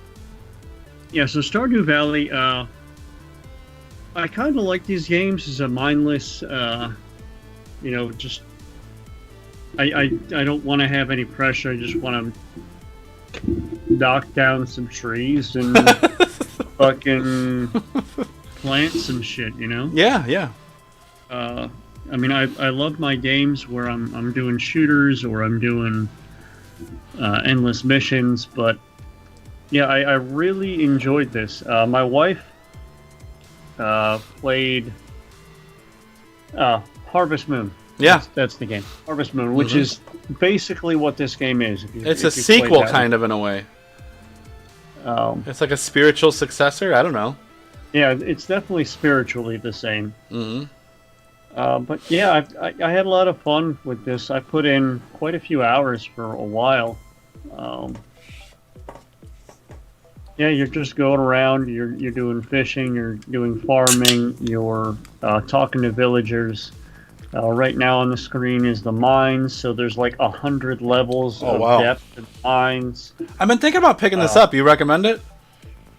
Yeah, I mean, if you can get it for less than $20, it's worth it. Okay. I'd say spend the money. I got this as part of a humble bundle, I'm sure. And speaking of humble bundle, it looks like it was exactly a year ago when I got my Star Wars stuff. So keep an eye out for that stuff to go on sale. Okay. I talked about it last week on the stream that I did. I have, I don't know, 20 Star Wars games. I think I bought them almost all at the same time last year. Wow. Yeah, some of them weren't part of a bundle, but others were. But yeah, I mean, this is the time to find games on sale. Yeah. I think this game's on sale on the eShop right now. Yeah, an interesting thing with this game is, depending on who you get friendly with, you can marry somebody, and that changes what your house looks like. So that what just left there was the house. Yeah, Krista's right. You did bring this game up a lot before, and yeah, you're right. Yeah, I think early in the year I was playing it quite a bit. I haven't gotten in the sewer yet. I see that on the screen. So that's one of the things I haven't done. There's a little dude in the sewer. I guess you can marry him too. Marry that sewer person. Yeah, so you can see there's a baby. Yeah. Yeah, so it's a little bit choose your own adventure. I like that. This is another one that came out in 2016 that I kind of discovered this year. But to be fair, I was deployed in 2017. I came back from my deployment. I had my daughter, and then we had my son a year ago. So I am just now getting back to a point in my life where I can start playing like new games again. I can start paying attention to things other than what's this far in front of my face. Yeah. That's wild. All right. So yeah, I mean, definitely if you want a mindless farming kind of game or resource gathering, whatever you want to call it. This one I enjoyed. Chef recommend. All right, Denver, your turn. What game is next? You're muted. You're muted, Denver. You're muted. Satisfactory. Satisfactory. What is that? I've seen this. I don't know anything about it. Wow me. Okay, so since we're just, Brett brought up crafting and gathering. Mm-hmm. So you work for the corporation, and you were dropped onto an alien planet, and you were there to harvest its resources. But when you first start out, you have basic machinery, and then as you evolve, you unlock tiers that unlock new machinery. So for me, I just got into coal power. Okay. But the fun thing about this is you can automate things. Like, so if you watch the videos, you got conveyor belts, you have assemblers, smelters. And it's all first person? It's all first person and multiplayer. So it's like Dwarfheim almost. We'll get to that kind one. Of. That's when, when I mentioned Dwarfheim, that's when Denver brought this up to me. So this looks unreal. Oh yeah, so you actually set up a thing like, so you have iron, copper, you can even get uranium, but I mean, check out all these spaghetti conveyor belts. But you can completely automate the construction of items. This is insane. Oh dude, it's so much fun. What is that thing? These are all alien alien creatures So too. so this is like America, the game in the future. This is like America 3044. It's space Minecraft with automation. So those are smelters in the background. You do have some wildlife that tries to attack you while you're doing stuff. But yeah, I have full-on production lines for building certain components that feed to another machine to build this component. It's like a whole nother job. Oh yeah. I don't know how I feel about enjoyable. that. Well, Now- I saw there's some glitch stuff too, where you can like keep on building the buildings on top of each other, and Oh, they do it's an the epic same game. kind of resource gathering. Yeah, well, you can also build multiple floors. So on top of the machineries, you also have basic walls, floors, and things like that. Wow. So you can make a 10-story mega structure that does everything. Look at these aliens, dude. Did they try to kill you, the aliens? Some do, some don't. Like Wow. the big super tall thing, yeah, that thing doesn't bother you. But the little guys, they'll come and charge at you. Yeah. It's a blast. Wow. Yeah, this is on my to-do list. After I beat the next game, I'm going to talk about. But if you're OCD, you're gonna lose a lot of hours to this game. Yeah. I can only play a game like this with friends. I would not play this by myself. My reason being is I don't need another job. I don't need another job. I got enough going on. So yeah, that looks really good actually. I'm gonna jump in here with, well, I'm deciding which one, and mine are kind of dumb. I play a lot of older games, you guys know that, but this game is Xenophobe, and I'm completely changing gears here, like completely changing gears on graphics. But Xenophobe is. This game does not get the respect it deserves. This game is awesome. I play it on the Atari Lynx. It's on a lot of systems. It's got 16-bit cleavage. Yeah, man. So in Xenophobe, it's Alien. The game, it's Alien. But you have like all these people to choose from. And you have to like do these missions. And it's just awesome. There's like weapons and tools. You get to pick from these different characters. There's like this whole row of a team you can Howard build. the Duck? I think so. It's probably a play on it. But I mean, like, His name is Dr. Pink. yeah. But I mean, yeah, I know. But I mean, look at this. Like, this is on the Atari Lynx. Think about the year this came out. You know what? I mean, 1992. I mean, this was phenomenal. You know, like, so like you choose. Each one has their like power, like certain things that make them better than others. Either they're faster or they're smarter or whatever. And you go to these like ships. And you have to go around and get rid of the aliens and alien eggs. It's a great game. Like, I find myself, when I just want to play something really quick. What's going on? What I miss? Corin's laughing at me. 16-bit cleavage. Oh, it's Krista. But I mean, like, I know the graphics aren't amazing, but, dude, this, I promise you, if you can just get a ROM of it, if you can find it on, it's on a lot of systems. Just play it. It's really good. It's really, really, really, really good. I prefer it on the Lynx. Like I said, I have a modded Lynx with like a nice screen. Before I go to bed, like I'm like, I want to play a game. You know, I'll find myself giving an hour to this. You know, like, and seeing how far I can get and how many missions I can complete before I die. I mean, it's really fun. It gets harder and harder and harder. Yeah.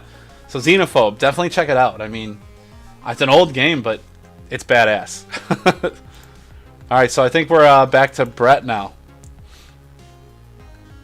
All right, I'm checking why Corin put 1987. Was it actually Probably when this game came out. 97? Yeah, probably when this game came out. 1987. Yeah. Okay, so back on track here. My next game is Death Stranding. Denver wanted to say a few things about this too. Okay, I'll chime in why after I wanted. Yeah, that's why I wanted Denver to be back for this. I think all around favorite game of this year might be this one. It's got a story that's Wicked. pretty perplexing. The cast is phenomenal. All Hollywood. Star power does get me a little bit, but I'm not just talking about the star power. I mean, it's a Kojima production. Hideo. Hideo Kojima. Yeah. All I can remember is Psycho Mantis. When the video goes out, it says Hideo instead of video. Yeah, I mean, this No, Corin, you're right. I still don't know what's going on. I'm still, I don't know, a third of the way through it, maybe. So it's really getting my mind going. It really engages me in the story. The graphics are phenomenal. I didn't like that angle. Line, like I keep saying, is great. I mean, even when you're playing the game, this is what it looks like. This trailer. Yeah, it's the graphics are unreal. Yeah, baby it's not jars. Just the cutscenes. The baby jars. It's creepy. There he is, the walking Daryl. Mm-hmm. The thing I really liked about the game is that you actually have kind of two storylines that will eventually converge on each other. But you have the main character played by Norman Reedus, and then you have... His name's Daryl. Daryl. The walking Daryl. So the baby's name is BB. BB. Well, they're called BBs. It's a BB unit. Mm-hmm. But you will start to see that is a character in and of itself. It's not just a utility. Mm-hmm. So it gets interesting. And this is in-game right here. Same with this cutscene. All of this. I mean, even the cutscenes to me look the same as the gameplay. Well, I mean, it's Hideo. I mean, he's Hideo, whatever. He's That's gameplay. But he's unreal. Like you got to think. You got to look back at some of his. He's phenomenal. He is phenomenal. Like he didn't always make the best games. The original Metal Gear is complete trash on NES, but still, it's one of those things where it's because of what he had to work with. But man, his stuff is just always over the top amazing. He's that guy that just like over excels and just makes it look so easy. Well, I mean, the game really emphasizes community in a sense. I mean, so it's an online game, but not online. Yeah. So the world you are inhabiting, you inhabit with other porters. Mm-hmm. But you don't really see them directly. But what you do see is you see the things that they leave behind. Mm-hmm. Like, so say there's a cliff. You might come across it and find that another player and installed a ladder there that makes it easier for you to go up. Or, as a collective group, you're kind of rebuilding the freeways, which makes traveling from city to city easier. And you are helping contribute to the rebuilding or, the maintenance of that road. And you're wearing like a mech suit, right? Like a exo bio like. You get an exoskeleton suit partway through the game. Yeah, it just helps you carry your stuff. Your BBs. Yeah, I mean, if you're Look at going to buy a game, buy this game. I mean, I just can't say enough about how engaged I am in it. Yeah. Yeah, I can't stop looking at it. To talk about the community, those things you leave behind, you can leave signs and all kinds of stuff. And anytime somebody interacts with it or gives it a like or whatever, that benefits you. Yeah. In your game, and you can benefit people in their game.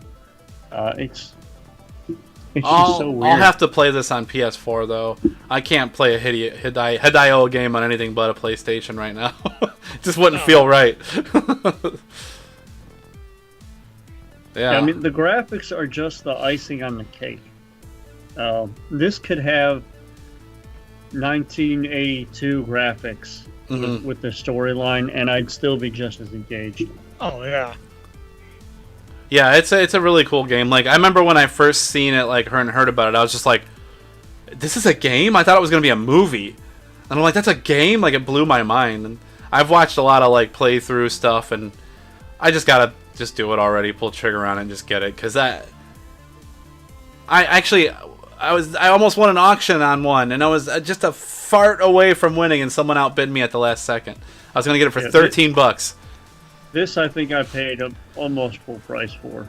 It's worth it. I mean, it's worth it. Yeah, he went through a lot of shit to get this game out too.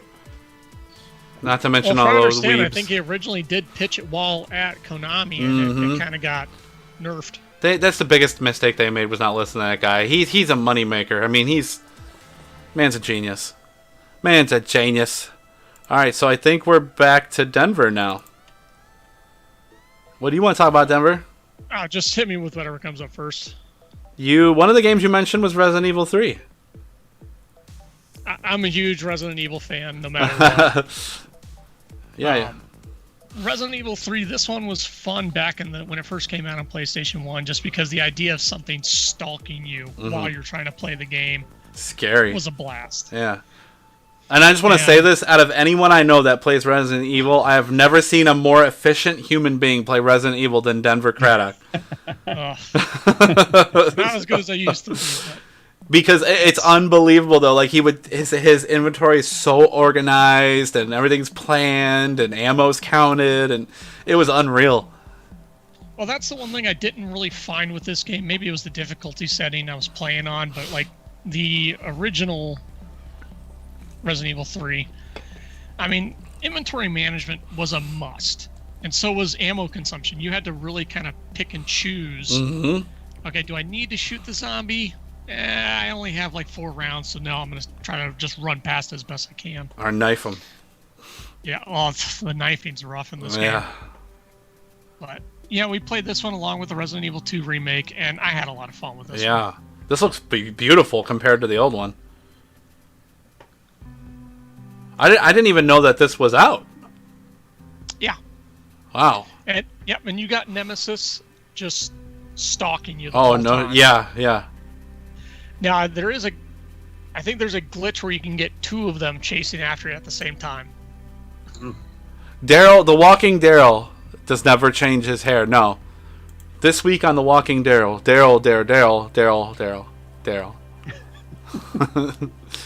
But yeah, this looks phenomenal. I mean, the characters look good. Everything looks great. Yeah, the graphics are good. The game run really well, and it's a good storyline. I think I put about 8 hours of play into this.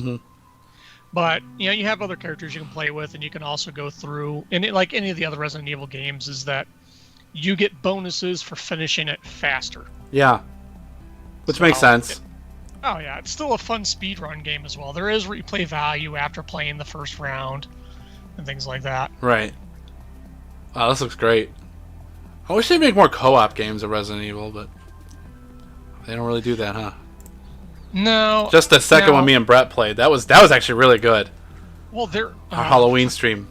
Which one was it? I think Resident Evil 5, where they were in Africa. Yeah, you can do that in that one. That one's co-op. Yeah. To be honest though, out of the one me and Brett played, I found that really enjoyable. Like, I liked how I liked how one player was like the weapon person and the other player was like, I don't know, it added a really cool element to it, especially the one with the little girl. That was crazy. Like, I thought it was going to be stupid, and then like as we played, I was like, dude, this is good. Like, more games like that for sure. Well, that one was great because the two players absolutely have to rely on each other, because Brett was providing you hey, there's a guy over there behind this wall, and obviously you're providing support for Brett's character so that they don't die. Yes. So I'm gonna jump into a game I've been playing recently. That's it. I've just been playing through it again, and it's Doom 3. I've been playing Doom 3. I started Doom 3 over again. I'm almost done. Playing it by the book, on a harder difficulty, and it's one of those games that got a lot of poop because it's Doom 3. I mean, everyone's like, "That's not Doom," and in my opinion, it is. It is. It's just a different take on it. It's still the same. It's good if you look at it for what it's worth and what it was when it came out. It's awesome, and it's more of it kind of has that Resident Evil vibe to it in a way where it's not so much fast pace. It's more about survival. Yeah. And this one, it's like getting around in the dark and trying to find your way, and making it through this insanity. Instead of zombies, they're zombies. They're just possessed, I loved this one. Yeah, me too. It's still one of my favorites. This one was a fun one with, lights off, surround sound on, good headphones, even. But a good surround sound is how I played it. I had a nice, I don't even remember what brand it was, speaker system. I think it was like a nice Logitech 5.1 or something. Man, and it was awesome. I mean, at the time, these graphics were like amazing. I was rocking this on a GeForce 2. I don't know. Maybe it was even my Banshee, but I don't know. Like, I played this on PC. I have it on Xbox. I have it on Switch. And I've been playing it on Switch, actually, is where I've been playing it. It was on sale one day on the marketplace on Switch. It was like $8.99 or something for the entire collection of Doom 3 with the expansions and everything. Dude, it's fantastic. And playing it again is like making me appreciate it all over again. And my son thinks it's awesome too. He was checking it out and he thinks it's amazing. Like, this looks amazing. And it's an old game, you know? And this is a game I pre-ordered back in the day. You know, I got the little pre-ordered miniature. I'm looking right at it. But yeah, like, this was what, 2001? Somewhere around that bouts. I don't remember. I want to say 2002, 2001, something like that, maybe 3. And this was around, like, you know, when all this like cool light stuff was shadows and lights deal with video stuff, you know, and like texturing. But yeah, this game has a good storyline too. That's the other 2004. 4, okay, yeah. Okay. It has a really good storyline. That's the other thing. It's like, yeah, you're still like a nameless Marine. You're just Marine. It's the first time you see Doom Guy's face. And yeah, it's just one of those games where you play it again and you're like, wow, this game is really good. There are some intense moments. Like that kind of stuff, you know? Like pink demons coming out of still wearing big... Oh, the babies. I hate those things. Oh, those things. Yeah. The only thing that ever pissed me off about this, they didn't put co-op in it.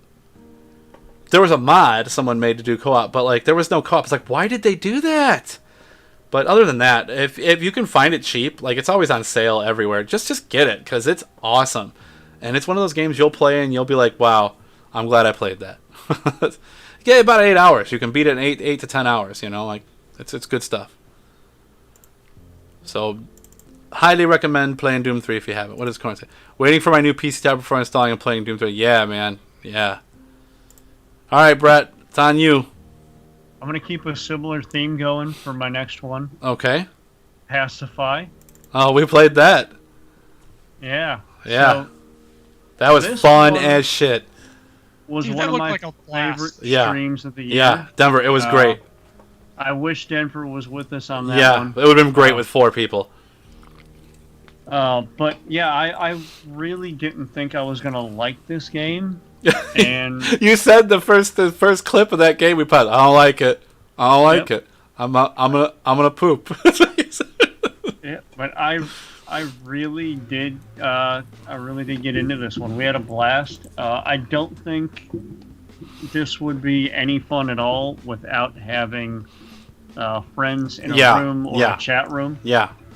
Video chat, because of that element, I mean, we just had so much fun. Dude, imagine like, yeah, Krista doesn't like this at all. It creeps her out. Imagine, you're in a mansion. You're 15 years old and you're exploring a haunted mansion with your friends at night. That's the vibe you get from it. You're a young teenager hanging out. You have no worries in the world, no stress. You just want to go and explore this creepy mansion. That's what it felt like.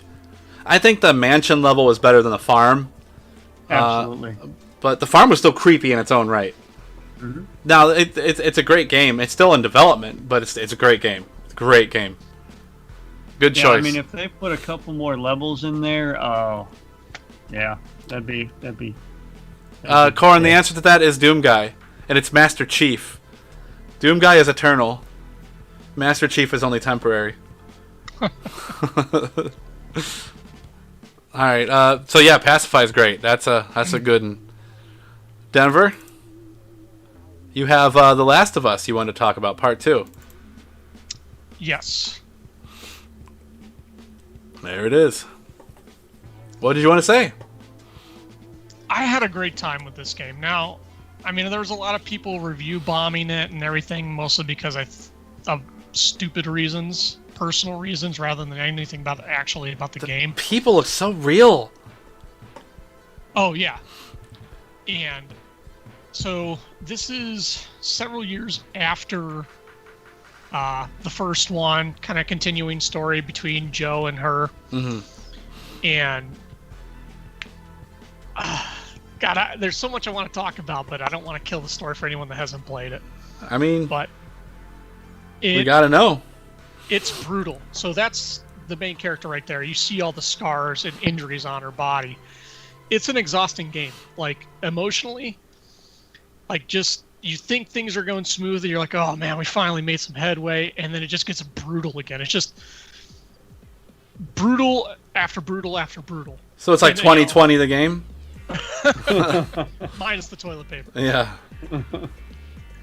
And the one thing I did like about this is that partway through the game, you are going to be introduced to a new character, and you're going to go doing events that are running parallel to the main character's storyline. Okay. And so you begin to kind of see where they're both coming from in regards to incidents that have happened, both from the first game and in the current game. And then they just both just get so abused throughout the game, though. Yeah. But the graphics are amazing. The gameplay I had a lot of fun with. You know, it's a good mix of combat and stealth, and just navigating the environment. Yeah, it looks phenomenal. Like, I don't know if I could bring myself to play this game. That looks pretty heavy. It is. Oh, man. Like,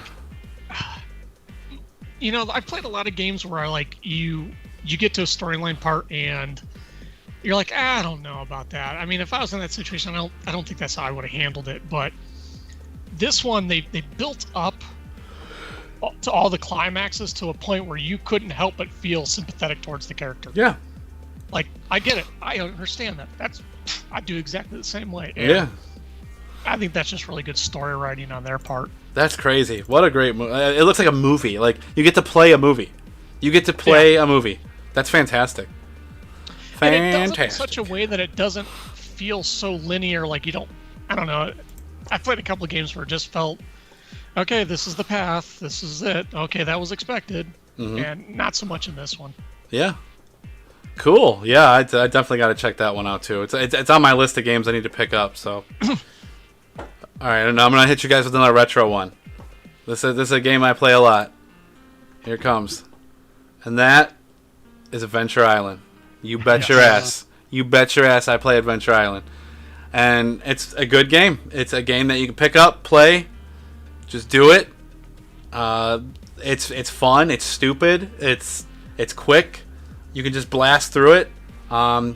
I might do a stream where I just beat it because it's one of those games where I can pick up and just play and probably beat it within an hour or two. It's not that hard. I don't do the best. I don't get the highest score in the world, but I don't know. I think it's a great game. I know it looks stupid. You're a guy in a little leaf cloth thing and you're skateboarding. So it's weird. It's just, but I find it super enjoyable, and I've always liked it since I was like a kid. So. Oh my god, I freaking love Adventure. Yeah, Adventure Island is amazing. Yeah. It's a game I stopped playing for a while, but in 2020 started playing again. It's a lot of stress relief too. And that's the thing is, like, I like games that I can just kind of turn off and play, and this is one of them. I can just turn off, play, and before I know it, you know, I've burned an hour or two and I beat the game and I feel real good, and it helps relieve a lot of stress. So if you can find this to me reminds me of Pitfall. Pitfall for the Atari is one that I can always go back to. Yeah. Super Pitfall is even better. But yeah, I mean, it's one of those games where if you haven't played it, you know what it is, but you never played it. Give it a try. It's really enjoyable. It goes by quick. You learn stuff real fast in it, and it's a challenge at some spots. There's some good jumps and kind of not so much play like this part. So depending on and with the skateboard, it's really weird, but yeah, it's a great game, and I think it was on the virtual thing on Switch. I think it was on there under the NES games. If my Switch was near me, I'd confirm it, but it was. I don't know if it still is, but check out Adventure Island if you get a chance. It's a good one. Okay.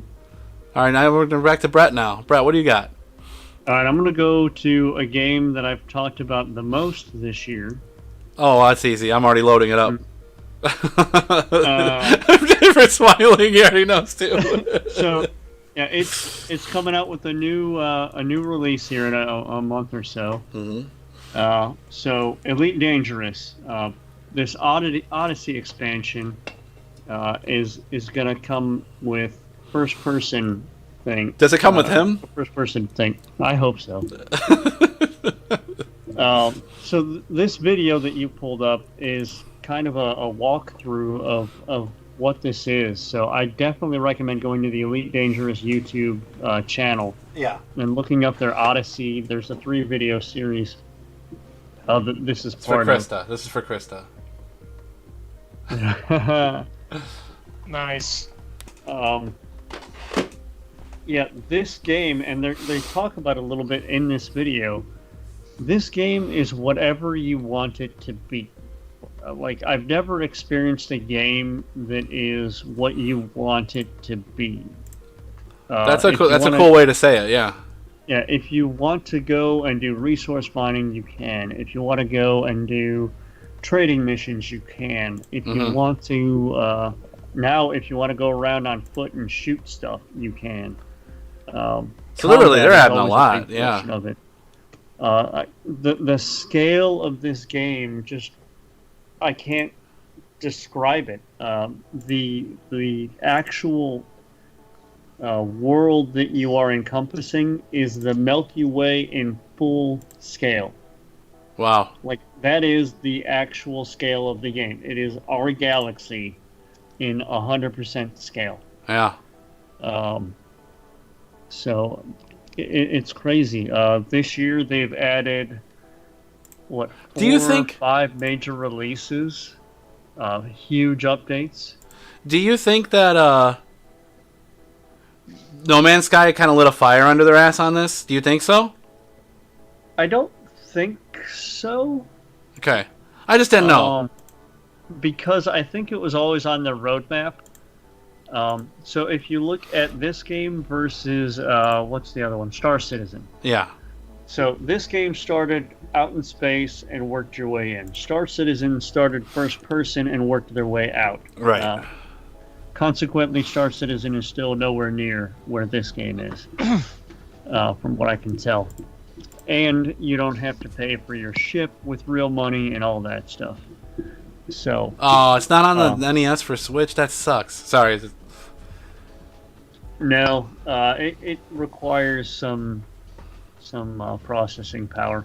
Switch could probably do a decent job. Oh, no, I was talking about that. Krista let us know that Adventure Island's not on the NES for Switch. Adventure Island. Yeah. I was going to say. I have the cartridge, so. Yeah. So I've tried playing a couple times. I'm still trying to hash out the control scheme for me. Like, flying in the spaceship, I don't like flying the ship with keyboard and mouse. I feel like I should have a PlayStation 4 controller to fly the ship. Right. So I'm still kind of hashing out the control scheme. I think once I do that, I'll be able to enjoy the game. Yeah. That's what people say to 2 joysticks. You yeah. know what, Brett, man? Joysticks. Once I get to a point where I have like a dedicated office space, I would do something like that. But he has a desk. Yeah. So what you need to do then, I was actually pretty happy with keyboard and mouse. But what really stepped up my game is voice attack. Yeah. So buy voice attack and then get the HCS voice packs. Yeah, I have it. It does work. Go to Twitter, follow them. They do fairly regular sales. I forget if there's one going on right now or not, but it integrates with the game, so you can talk to your crew, and they can help you do things. So it's crazy, yeah. I have a button to do my light speed jumps, but I never press it. I just say engage warp drive, and it goes. Do you say it like Jean-Luc, though? Sometimes, actually, yeah. Sometimes I do. I feel more like I have to now with this dome. Chrome dome. But yeah, this is still, I think, my favorite game to just spend an hour on. Now, there's another game that I didn't put in that.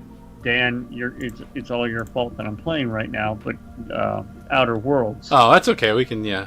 Yeah, on my Switch. That's the other one now where, because I've got it on my Switch, I'll play it for like 5 minutes. It's good. Save. I can go, but yeah, if I'm gonna jump on a game for an hour, this is probably the one I'm gonna jump on. Yeah, it's a good one. It's a good one. It's just again, with the way my life is, it's like I have to have a game that I can just pick up and put down, pick up and put down, pick up. It's got to be easy. It's got to be easy. But I'll get there. You know, it's weird. I'm in the same boat. You know, I find maybe an hour to play a game, or once everyone's gone to bed, if I'm not tired, I can squeeze in maybe 2 hours. But for me, I like the idea of most of my games are pick up and go, but if I'm going to invest my time in something, I want a storyline out of it. So, like most of the games I've talked about today, I got to have a narrative. And that's the other thing. If I'm going to dedicate time to a game, it's gotta have. I don't like games that are like a job. That drives me crazy. It's like, I don't understand that. Like, it's like, well, but you got to go and like dig all these holes and get these coins and take it to a guy, and then he gives you it's like you have to manage and make sure you keep all these things at the same temperature, and then you got to put these wires. It's like, why can't I just have like things I have to do in a story that unfolds, you know? Yeah. Now, Satisfactory is that type of game. But with friends, it would be like fun. A job. It is. For me, it's one of those weird games that scratched an itch I didn't know I had. I get it, 100%. I mean, like I said, there's games I play. I just play a lot of old games. That's just how I am. But anything that's new, it's like I was surprised on a few games I liked that I got for like free. There's a couple out there. There's like this game on the Switch where you're like you drive motorcycles and you have to go on oncoming traffic and like do tricks and like I forget what it's called, but Sean. But it's really good.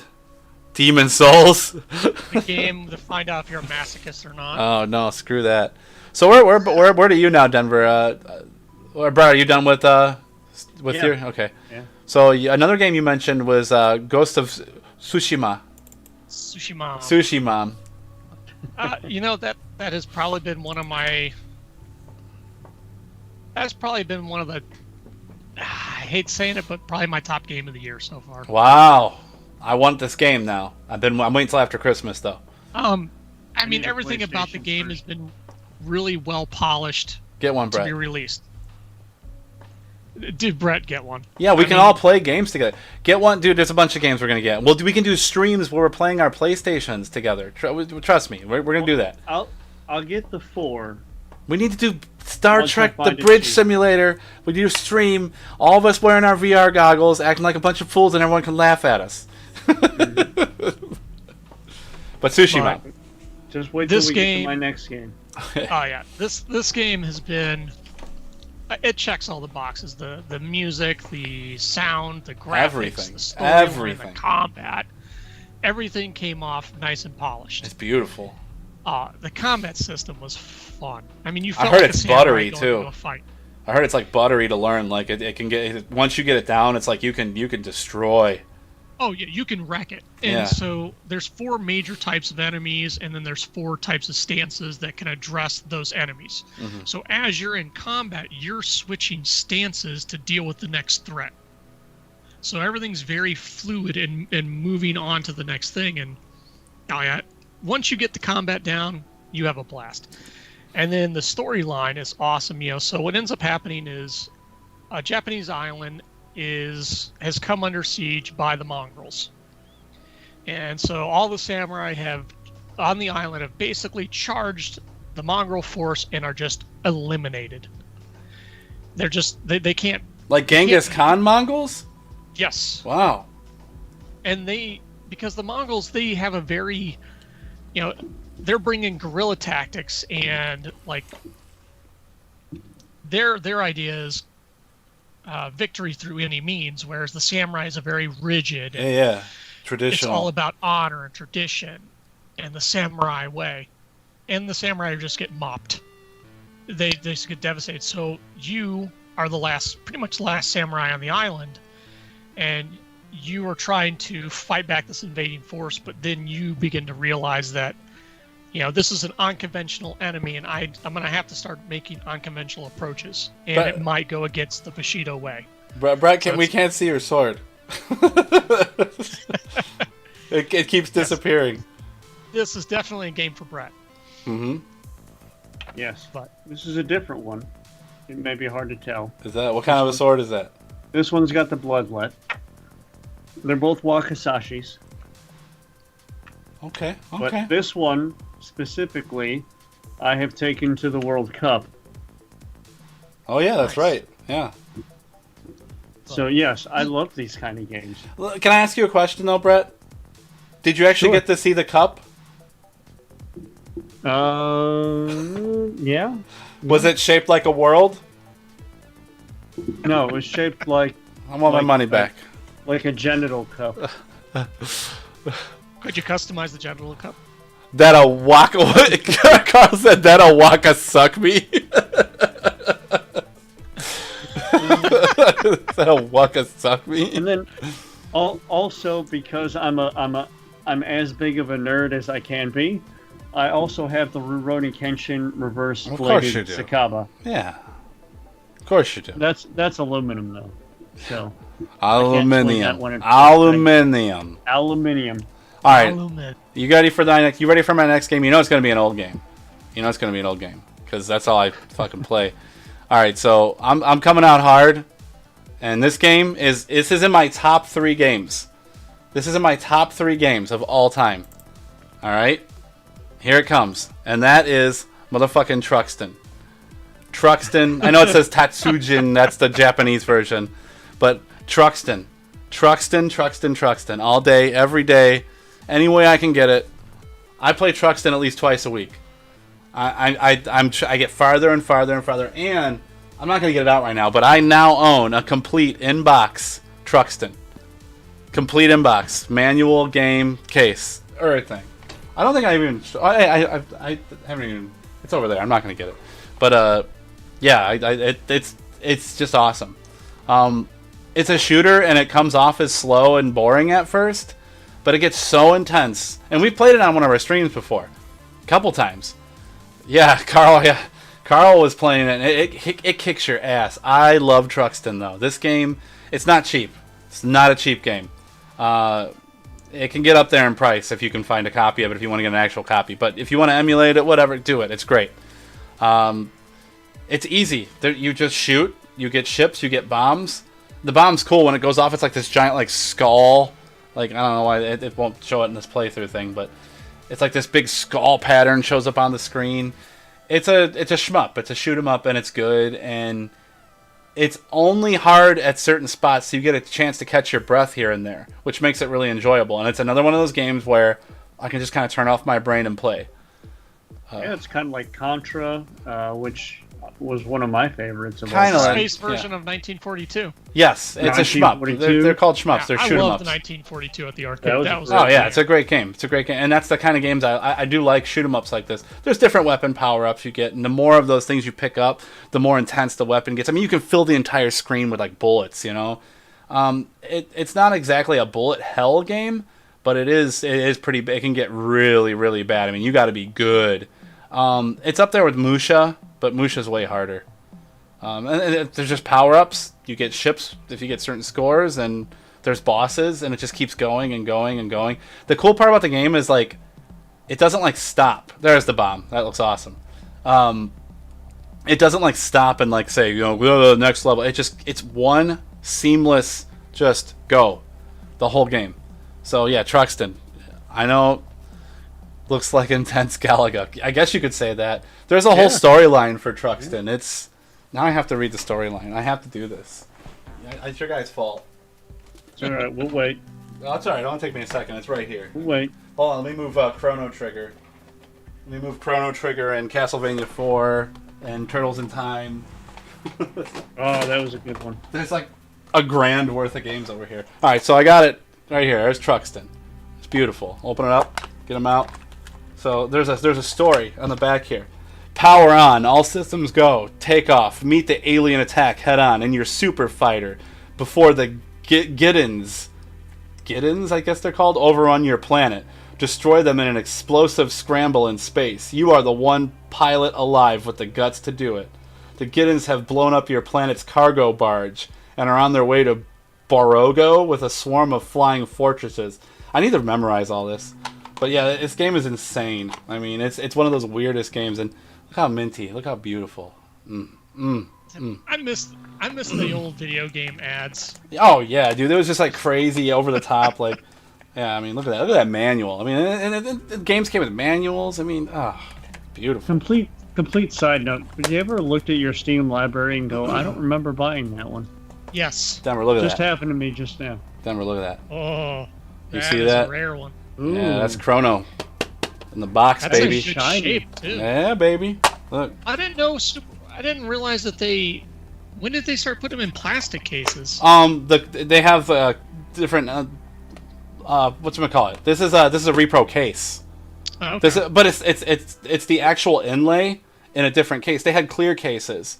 The Super Famicom games came in it, and then later on the release stuff, they started doing sideways stuff because they did cardboard boxes until then. But yeah. I mean, my other favorite. I know I'm just going off on a limb, but I mean, there's Castlevania 4. I mean, that's a beauty. It's a beauty. Yeah, I mean, these are my babies. I mean, that's I have love for this Nintendo. It's just Gibbon. I remember 1984. Dan, do you think they will ever modernize Zaxxon? I think they did make a Zaxxon remake at some point. But yeah, anyhow, Truxton, I don't want to take too long on that because I think Brett has a game now. Is it Brett's turn or is it Denver's turn? It should be I'm Brett. after I you. think I'm all gamed out though. Okay, Brett, what do you got? You got Dwarfheim you want to talk about? Yeah, I'm going to talk about Project Wingman for a split second. Oh, but I put on Dwarfheim. Okay. That's fine. Okay. That's the game. What's I'm actually Project gonna talk Wingman? about. That's a fighter jet game. Oh. That just came out. I tried to do a stream on that on my channel. I think that's the one where I failed horribly. I didn't have any volume. But that was another one that I've always had a history with flight simulators, and so far it's pretty good. So I'll do a stream on that one soon. Dude, look at this shit. But that's the segue that I wanted into Dwarfheim. Real quick, Brett, look at this shit. Look at this shit. Turtles in Time, Sunset Riders, Turrican, and Blackthorn in one hand. It's a lot of money. it's gross. I gotta Alright, organize this stuff. Okay, go ahead. Sorry. So, Project Wingman just came out, I don't know, a couple weeks ago. Dwarfheim came out in October, November, something like that. Krista, I'm gonna do a video pretty soon here of my gaming setup. When the game room's done, I'll do a tour. But yeah, there's definitely gonna be a YouTube video of that. Okay, go ahead, Brett. Sorry.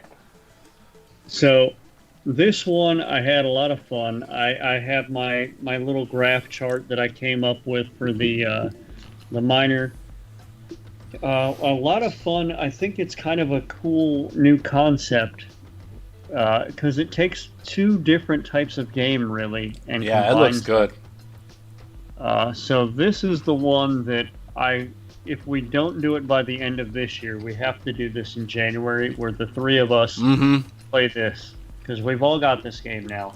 And what I really liked about this is it really reminds me of when we used to play Battle for Middle-earth. What a great game. And some of those other games where, I mean, for years, we would get together and however many of us would play it for the entire night. We'd just go crazy on caffeine and potato chips. So it really hits the nostalgia button. The graphics are very similar to what came out, I don't know, 10, 20 years ago. They're not super advanced modern graphics. What you see here is actually more advanced. There you go. That's what the game actually It's great, though. I mean, I played it, like, real quick. And I liked it. I liked what I've seen. But what I really like about it is it depends on the three different classes doing very different things. And that's how we played Battle for Middle-earth. Generally, I think I would build up the bases. Somebody else would... But did you ever drop the base? I always drop the base. But you have to wait for the appropriate time. That's the important thing to remember about the base. Gotta keep them anticipating it a little bit. But yeah, I mean, it has that nice cooperative multiplayer element to it that I think a lot of games don't force. It works well when you do them, but this one I think kind of forces it. And now that I think about it, I don't think I've ever played it solo as the pure game. I've always done it in the creative mode or development mode. I forget what they call it. Sandbox mode. Sandbox mode. Thank you. Because I really wanted to get down the dwarven part. Because I wanted to concentrate on that player, so the two of you could just kind of enjoy the game purely. Little Zero Wing reference. Because I think the miner is going to be the hardest part because they build all the machinery, whereas on the surface, if you play the non-warrior class, you're just doing normal things like harvesting trees and farming. Yeah. So, it looks good. If you look at this machinery, it's crazy complex. Yeah. I was trying to find an optimized way of building things to generate like X amount of of the resources, and I spent a lot of time messing with it when I did play it a couple weeks back. There's a couple of there's a couple of glitches with it that were infuriating, like where the way the belts automatically go to certain places and you have to rotate them, but it looks a lot of fun. I'm definitely looking forward to doing the stream on this one. I think what I liked about that part of it, as infuriating as it was, it's literally the same as computer programming. Yeah.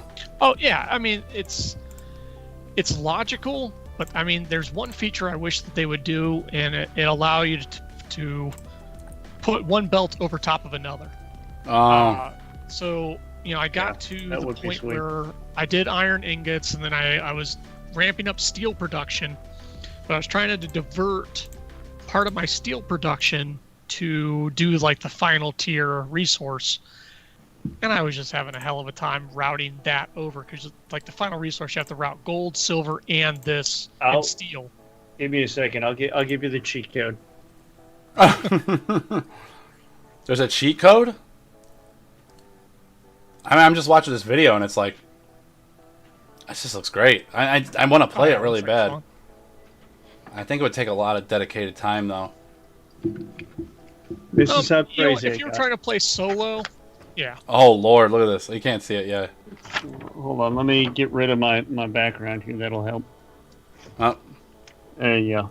Oh, Brett, I have the same thing going. I have screenshots. Look at that crap. Trying to plot it all out. This is how you do it.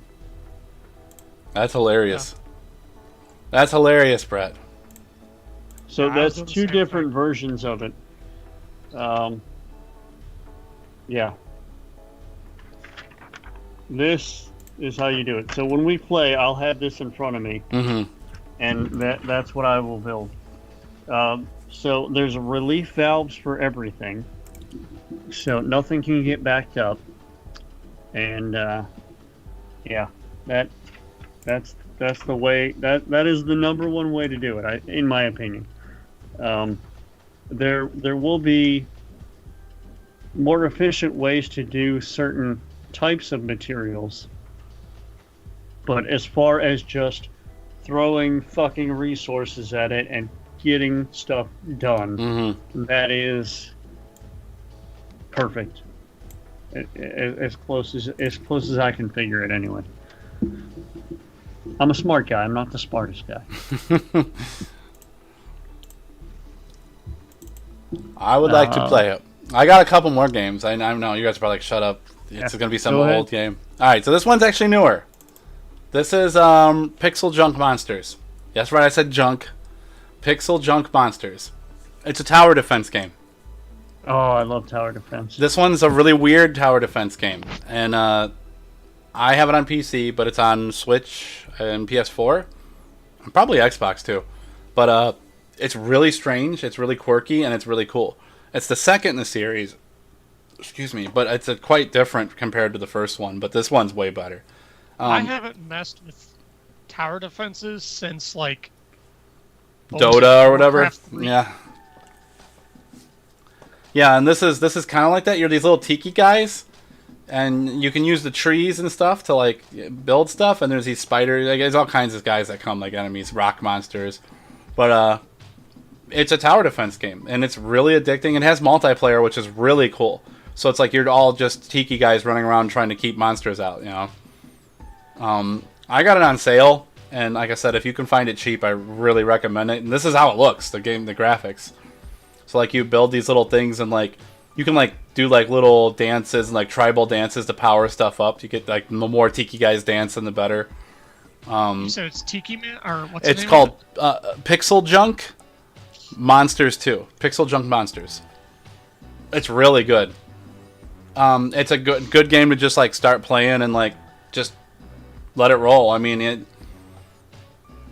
I picked it up really quick. I like all the different angles and different like, so there's like different what the weaponry gets really interesting and how you upgrade it. Like you can appease a certain god or something. Like it's really cool, and they're like little tribal guys, you know. But the multiplayer is stellar. So 4 people can play tower defense in real time together, defending the base. It's so cool. These are people playing multiplayer, which there's like Christmassy. Eden 2 as well. Mm-hmm. It's $15 right now on Steam. And that's where I have it. And I on Switch as well. Mm-hmm. I have it on Steam. I think on PC it flows a little better. The Switch controls are kind of weird. I have it on that too, but on PC I like how it's laid out, the controls and everything. It's really cool game, really cool. But yeah, if you're looking for a tower defense, I like it a lot, and it's funny too. There's like little funny things in it and everything. So I'm just gonna blast through the rest of these. Another Lynx game, another Atari Lynx game. That's Crystal Mines 2. Crystal Mines 2 is a kind of a puzzler where you play this little robot and you have to mine. But you got to be careful the way you do it, or things will cave in on you. You'll let monsters loose. Things will blow up. The ground can cave in. It doesn't use save. You use a code to get to levels, but this is one of the first levels. So you move this little robot around and you basically blast through dirt. But if you're not careful, things can fall on your head, and you can let those monsters out. So you have to do it in a certain order. And you think that sounds dumb, but this game is one of those games I was surprised I liked. I got it with my Lynx when I bought my Lynx. It was just thrown in, and it's been one of my favorites. It's on a lot of different systems, this game. It's like the Amiga and stuff, and I think it was on Commodore too. But see, now that guy is loose. You can shoot him, but if you're not fast enough, they'll get you.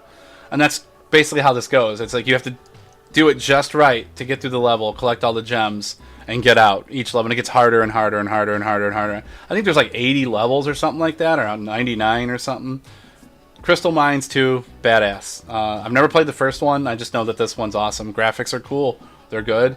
Addictive game. Check it out if you like. Better than Dig Dug. It's kind of like Dig Dug, but it responds faster. And I love Dig Dug. One of my goals in life is to get a Dig Dug arcade cabinet, but it's a little faster paced than Dig Dug, which I like. And again, it's more puzzly than Dig Dug. Dig Dug's just more like, how fast can you do this? Like this is more, you got a time limit as well, but you also have to kind of like plan it out. And you can pick up things that give you more time. So, and you can shoot the monsters. I don't know why he's not shooting the monsters in this playthrough. You can shoot them. I don't know. I think it's just looping the same thing. So anyhow, check out Crystal Mines. It's good. I don't know. Like I said, you guys don't have any experience with the Lynx, so it's not like I can be like, yeah, it's a great game. But I mean, it's a cool game. The other game I've been playing a lot, and I'm almost done with, and it's got a special place in my heart. And I have some news on this. Is Earthbound. Earthbound will always be one of my favorite games in the world. This game is so ridiculously expensive to get a physical copy for right now. Like, a loose copy goes for about $250 right now. I'm not paying $250 for an SNES game. I'm not. However, I just bought a lot of games, and one of the games listed in there was Earthbound. We don't know if it's real or not, but me and Sean have an assumption that it might be fake, and I think he might be right. But it's okay. It's okay. But I may have an actual copy of Earthbound here pretty soon that I got in a lot of games. So the guy labeled it as Earlbound. So we'll see. So I don't know if you've ever played Earthbound, either of you, or I don't remember, honestly. It's an RPG. It was weird. It's a really strange, weird, quirky Japanese RPG. Really good. Another one. Graphics remind me of We're moving to Switch now. Yeah. The newspaper one. Yeah. Paperboy. You know what this is, Brett. I'm going to recommend this game all day. I'm going to recommend this all day. One of my all-time favorites. Yeah. Katamari. Reroll. We just bought that on the Switch. Yeah, dude. And it runs really well on the Switch. It feels good. Oh. And, yeah, good game. Good remake. Awesome. Check it out. There's a bundle for this that I'm going to see if I can find before I download a digital copy. Yeah. It's got the Scribble Knots with it. Oh, yeah, there you go. Bundle that I saw. Yeah, and of course Diana played it first round. Oh, yeah. The only thing is, do you guys ever experience with your Switch, like, if you get maybe 12 feet away from the console, the remote's becoming unresponsive? No. I play about that far away from it. Because Diana and I both notice on occasion, it's like the remote becomes... Is there any Bluetooth? Do you have any Bluetooth going on in your house? No, there shouldn't be. Because the Switch is Bluetooth. It's basically Bluetooth. The only thing that's Bluetooth is the PlayStation and some headphones, but none of those devices are ever really on at that time. Mine will work from like the front yard. I mean, I haven't had any problem with that. So yeah, this was definitely a nostalgic. Oh yeah, dude, so good. That last level is brutal. Another one I've been playing a lot of, and I did a stream on it too, but I've still been playing it. Is Stasis. This is an isometric, kind of a point-and-click type-y adventure, survival horror-ish. Takes place in space. You wake up. It's really crazy. I did a stream on it. You can go watch it on YouTube or on Facebook. There, it'll be in our videos, but you're better off on YouTube. And by the way, if you're watching this and you're on Facebook or Twitch, please head over to our YouTube and click the subscribe and the bell. Just please. We need to get more followers so we can expand a lot of our stuff. So I know if you're on Twitch or Facebook, just please follow us on all those platforms. OhioRetro.com will get you where you need to be. It's all linked there. You can even do donations there on OhioRetro.com. So anyways, this game is an isometric, like point-and-click horror survival. It's on Steam. It's an older game, but man, oh man, does this tickle my fancy. It meets all of the criteria for me that makes a game just so much fun that you want to keep pushing to find out what happens next. Like, you're afraid and also just excited at the same time. It's a great game. So if you can find Stasis for a good price, play it. It's awesome. I think it's only on PC. I could be wrong. May have been on PlayStation 2. I don't know. But yeah, Stasis is awesome. Next real quick one.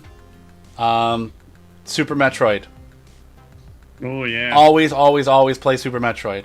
Super Metroid, if you have not played any of the Metroids, start with Super Metroid, please. It's the best one. Metroid is probably my #1 Game Boy game. Yeah. I have a weird variant I have the yellow variant of Metroid. But yeah, I love Super Metroid. I have the cart. I love it to death. It's one of my favorite games. And we're going to jump over to another Switch game real quick. I'm almost done. And that is Link's Awakening on the Switch. Please get this game. Please get this game. This game, I pre-ordered it when it is... Oh, there are times when it's so frustrating because it's so hard, but there's also the times it's just so good. It's so good. The music, the graphics. You feel like you're a little kid again playing it on the Super Nintendo. It feels so right. It feels so... That's in-game right there. That's how it looks. So, I played Link's Awakening on the Game Boy. That's right. Yeah. 2 times I played through that, and I got to the point where you have to find the fist upgrade to move the even larger rocks, and I could never find it. Yep. Yeah, this game's phenomenal. This game is so good. What is the Legend of Zelda game on Switch that is not good? Breath of the Wild? I don't know. My wife was telling me there's one that was not well received. The Hyrule Warriors or whatever. That's not very well received. Okay, maybe that's it. That's the new one. People are kind of mad. Breath of the Wild was like big hit. That's just a remake. Right now, my wife is obsessed with Animal Crossing. That's her thing for the Switch. So I have to make sure I give her time during the day to play that because apparently there's different things available. Sounds like you need to get her a Switch.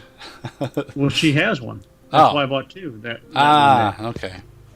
I see what you're saying. Have time for the little ones to play it. Yeah. So that if you haven't played this game on the Switch, oh my lord, you are missing out. It is so good. One of the best. Okay, another real quick one. This one I played on PS4. It's coming up. Is the new Toe Jam and Earl. I did a stream recently where I played it. Back in the groove. I played through. I thought I was playing the game, but it was a tutorial. I was like, this is too easy, and it was good. It was good. It was just it felt really easy. You know me. I love one of my top 3 games. Number 2 in my top 3 games, console games, is Toe Jam and Earl. Toe Jam and Earl is awesome. It is one of the best games. It's overlooked. It might be a hidden gem, but yeah, it is. It's one of those games people forgot about, and it's a cool. I don't know what you would call it. Is it an adventure game? Is it a RPG? I don't know. It's isometric, control aliens and find spaceship parts, and it's cool. It's a good one. But yeah, if you haven't played this one, I pre-ordered it on limited run. I got it on PS4, and it's a beaut. It's a beaut. And this next one coming up, Brett's gonna agree with me on. This is maybe my last one. I'm pretty sure one of the last ones, and that is the new Battletoads. That game was fun as hell. That game was. We did a stream. That was a lot of fun. I beat it after the stream. I actually picked it up a few days later and beat the game, and it's good. The ending's funny. There's so much comedy. The graphics are good. It's a win-win. If you haven't played it, definitely check that out. It's a good one. Yeah, this is a good stream to definitely go back and check out if you haven't watched it. Yeah. This is the one where you had to pause the game, because I told you we were doing the speeder bike level, and you told me that I told you that I felt like I was stuck in traffic with diarrhea. Mm-hmm. But yeah, it's a good one. I'm pretty sure that was the last of everything I had for game-wise. But yeah, there's a few other games I played and everything, but overall, the stuff you've seen on the stream, most of it I really, really enjoyed. But this one really hit home for like that and Broforce. I was going to mention Broforce, but Broforce. I had fun with Broforce. Yeah, but Battletoads really was. It gives you everything you want, like playing a game with a friend. Like it's just quick, fun, stupid, like easy, good stuff. And we had a great time. That was hard, Brett. That sled thing. Oh man, was that awful. But yeah, that's what I got for my quick games I recommend I played in 2020. So okay, that's perfect. And we're completely unprepared now, but I think what I'd like to do is I finally scrolled through our entire feed for 2020. I'm going to see if we can do a lightning round of the different streams we've done. So bear with me as I scroll. Oh, you're fine, so, dude. It's all right. So in February we did a Sega Genesis stream. Yeah. Well, you did. Yeah. I did not. Let's see, Retron 5. So feel free to interject some stuff. The Retron 5. I got an idea what to do with this too. My video while we're waiting. Out to Lunch and Blackthorn. Out to Lunch was a fun one. Okay, so yeah, so the Sega Genesis on the Retron 5 stream was. I love my Retron, but I hate it also. It's kind of junky, but I'm glad I have it. The Out to Lunch game, that's right over here. It's an uncommon game. It's right there. It's weird. It's a weird game. That was with Herbert and Chimmy. This one's just a Super Nintendo. I just played Super Nintendo games. I was just loading up Super Nintendo, basically. I'm just got clips going from our last shows and everything, just kind of playing through. Dr. Mario, that's one of my favorites. Tetris and Dr. Mario are up there. Some of my favorite games. Wait a minute. Being a Sega fanboy, are you forgetting about Dr. Robotnik's Mean Bean Machine? It's a fantastic game. All right, keep going. What else we had? Pretty good chance one of us will be streaming Doom Eternal tonight. Yep, and I did. I streamed for about 2 hours. Doom Eternal was one of the games I had on that list, but I already talked about it before. I love and hate Doom Eternal. That's all I can say. There's too much platforming. I know the original Doom had a little bit of that, but way too much platforming in this new one. It made it really, really It just was off-putting. Missed. That was in March? That was the slapper. Wow. That was the slapper. Wait, Denver, what were you going to say about Doom Eternal? I'm 50-50 on Doom Eternal. Me too. I think the first one was better. The 2016 one was way better. Yeah, the 2016 I liked, but at the same time, though, the only thing I didn't like about 2016 was a lot of rinse and repeat. It was go into big room, kill all the enemies, go to big room, kill all the enemies. That's Doom. and you're right, it is. Yeah. You know, and there was part of me that's like, oh, you know, when I first got into firing up Doom Eternal, I'm like, oh, this is kind of nice because it's at least breaking up and giving me something else to do. But then I'm like, oh, okay, we're doing this again. Yeah. I like it. I don't. I guess I'm 50-50 on that game too. Yeah, we're like I said, we're just kind of like looking back at. I know we should have done this more towards New Year's, but we don't know what the schedule is going to be and everything. So, but yeah, we're just kind of like looking back at what we've done and played, you know, and just kind of going over it. And like I said, Doom Eternal, I was so hyped for that, and I was pissed when it turned out it wasn't what I wanted it to be. But then you said Mist, that was in March. Yeah, I can't believe that was in March. That feels like it was just yesterday. That's when I talked about the slopper. I missed having sloppers, hamburgers. Yeah, and at that point, you also posted about the Switch being out of stock everywhere. Yep. So that's finally something you can get again. But I think man, unless you did the Kohl's deal like I did, yeah, they were, Denver. Yeah, unless you did the Kohl's deal like I did, I don't know that you got a better deal. Because what did I get? Oh, I got a good deal. We got $80. Stupid good deal. Yeah. $80 in Kohl's cash. I got 2 for the price of 1. I got 2 consoles for the price of 1 on that day. I got a Switch and an Xbox One. So. Well, the best deals, my wife heard a couple people where they ordered them from Kohl's online. Yeah. The order got canceled. They still got the Kohl's cash. The double then they slapper. bought another one and got double the Kohl's cash. That's insane. Okay, so how does it work with Kohl's cash? Like, say you got Kohl's cash from purchasing an item, but you went and returned the item. Yeah. Do you have to return the Kohl's cash? I think they retract it. Okay. I think. Don't quote me on that. I don't know. I've never experienced that.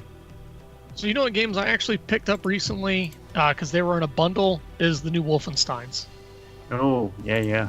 So there was a bundle of New Colossus, New Order, Old Blood, and Young Blood. And so now... Oh, yeah. And I'm actually having some fun with these new Wolfenstein games. Yeah, Denver and me, we're talking about doing a stream of Youngblood soon because it's co-op. If you're down. Yeah, I think I have all those myself. Well, it's only 2-player co-op, but I mean we can figure something out. I'll just sit in the chat or just do a video. You can always rotate too. Yeah, you could always rotate. That's a good point. It might support that, like switch it in and out. But I mean, either way, it'd be cool. Because you said near the end of the month here, Brett, that you're not going to be available. So I lied. It's next month. Oh, it's next end month. of January. Okay. I was confused. You son of a bitch. Okay. You son of a bitch. Well, too bad. Oh, you know, there was one other game that I'm kidding. I played it. It's not a very long game. I think I spent 5 hours playing it, but it's called Unheard. Unheard? Unheard. So imagine, okay, you're looking at the top down of a map.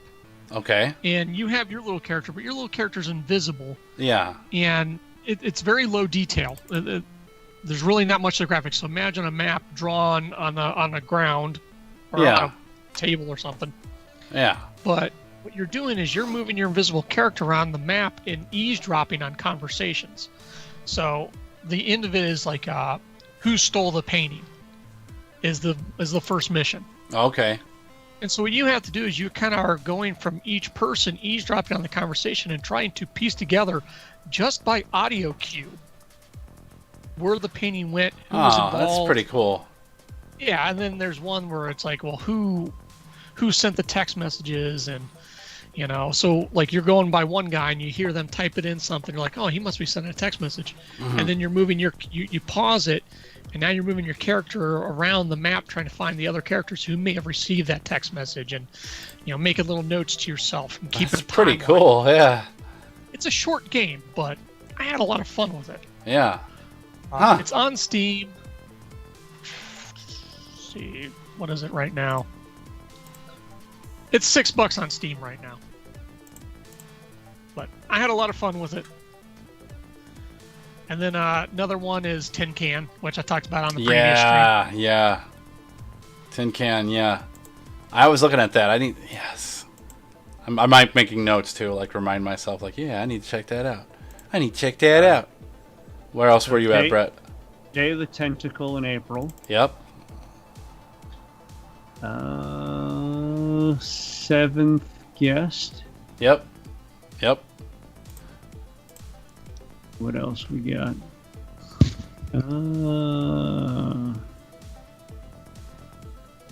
Monkey Island. I remember that one. Yeah, that was a good one. I think it might be the ones I don't know if I beat. I know I beat Full Throttle on the stream. Full Throttle was the next one. Yeah, I was on a point-and-click adventure kick for a while there. Yeah, that was a pretty fun one. I was in the chat for that one. I remember. I've been sitting here, Deborah, like while we're talking. I just been sitting over here, reaching over, just touching my Commodore 64, just like touching the keys. I can't look at one of those without regret. Yeah. Because I had the opportunity to get a stack of them. Stop. Yeah, well, the old place I worked, there was a stack of them back in the store.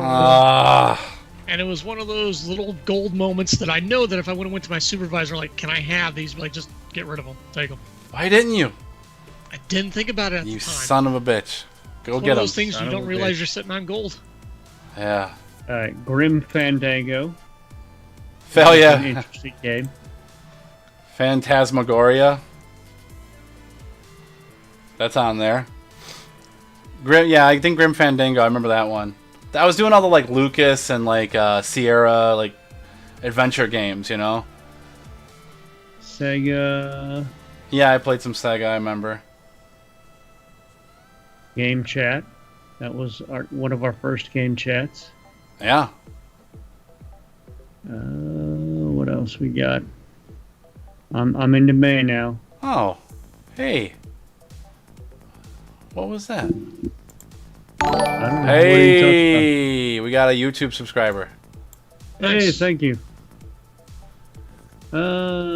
Still, we have done a lot of random posts, so it's taken me a minute. Yeah, that's all right. I mean, I remember most of the Borderlands. Yeah, that was fun. Borderdads. Wasn't that 4 people we did on that one?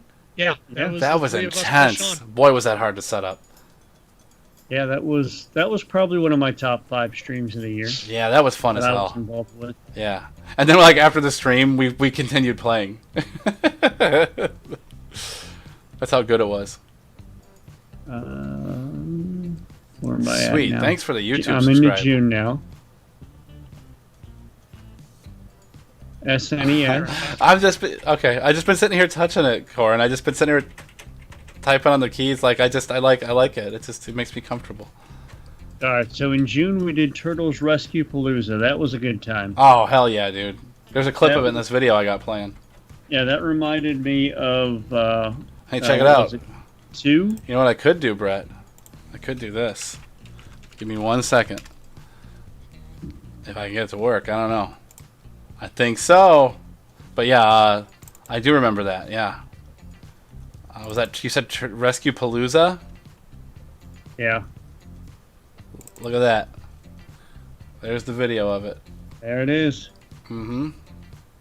Yeah, so that was among my favorite streams. Yeah. I'm not sure where it ranks. I haven't sat down and like written them out and figured out where I actually would rank them all. This was one of my favorites for sure. Yeah, the Turtle Palooza was yeah. Mechanarium. Yep. That was at the end of June. Mm-hmm. We post a lot. Yeah. I got some old stuff too. I got old classic stuff from when there was no virus. There's Welcome Back Chode. Remember Xeno Crisis? That game was hard as hell. It's like that Contra type game. Yeah, so one of my probably top 3 of the year, I think of all of them, even the ones that I wasn't involved in, Broforce. Broforce was good. Broforce. Yeah. July 4th. I don't think I have ever laughed so hard on a stream. Yeah. That's probably the one I laughed the hardest on. Yeah. It was so much fun. Dude, at first it was like we couldn't figure out the controls, and once we figured it out, it was just like stupid fun. Bro, And all the different characters were just cracking me up. Oh, that was Streets of Rage 4, Corin. Like, I went total, like, insane at the end. Like, I locked on, like, an android, and, like, Denver was just like, damn, dude. Like, I just, like, lost my mind and beat the boss, like, hardcore. That was nuts. That was a fun Streets of game. Rage 4. Mm-hmm. Well, yeah, Streets of Rage. We got quite a bit of streams. Crisis. Yeah, Xenocrisis was hard as shit. We were trying to find cheat codes. It was so hard. Denver eating the chip. Come on. Denver eating the chip was one of the best streams we've Yeah. ever done. I don't know if that's this one. Beneath a Steel Sky. Yeah, that was a good one. Here we go. July. There it is. There's Denver eating the chip. There it Oh, is. is this just the clip? Yeah, it's the clip. Perfect. Yeah, he's down there. Denver was. There was that time Denver was eating that hot ass chip. That's one of our. You were a little scared. If you check that out on YouTube, the best version of it's up on YouTube. It's got a nice thumbnail and everything. I really revamped our YouTube channel.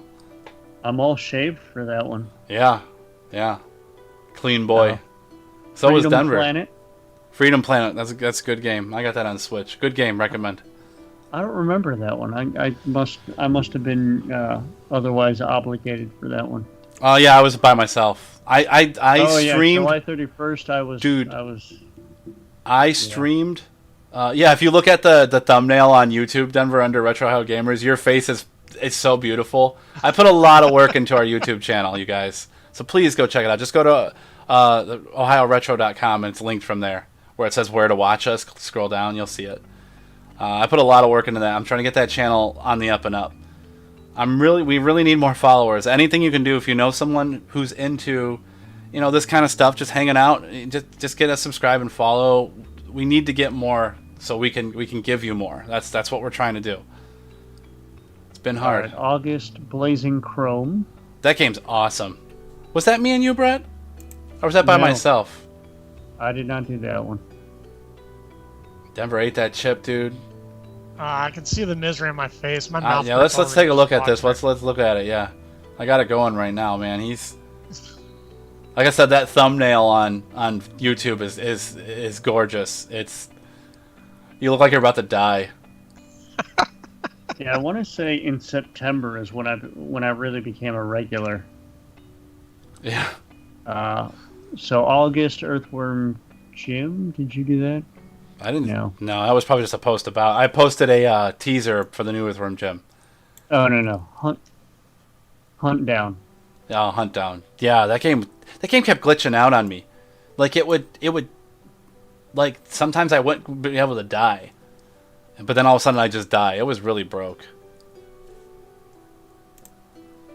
Poor there. Yeah, he just puts the whole. Did you see the thumbnail, Dever?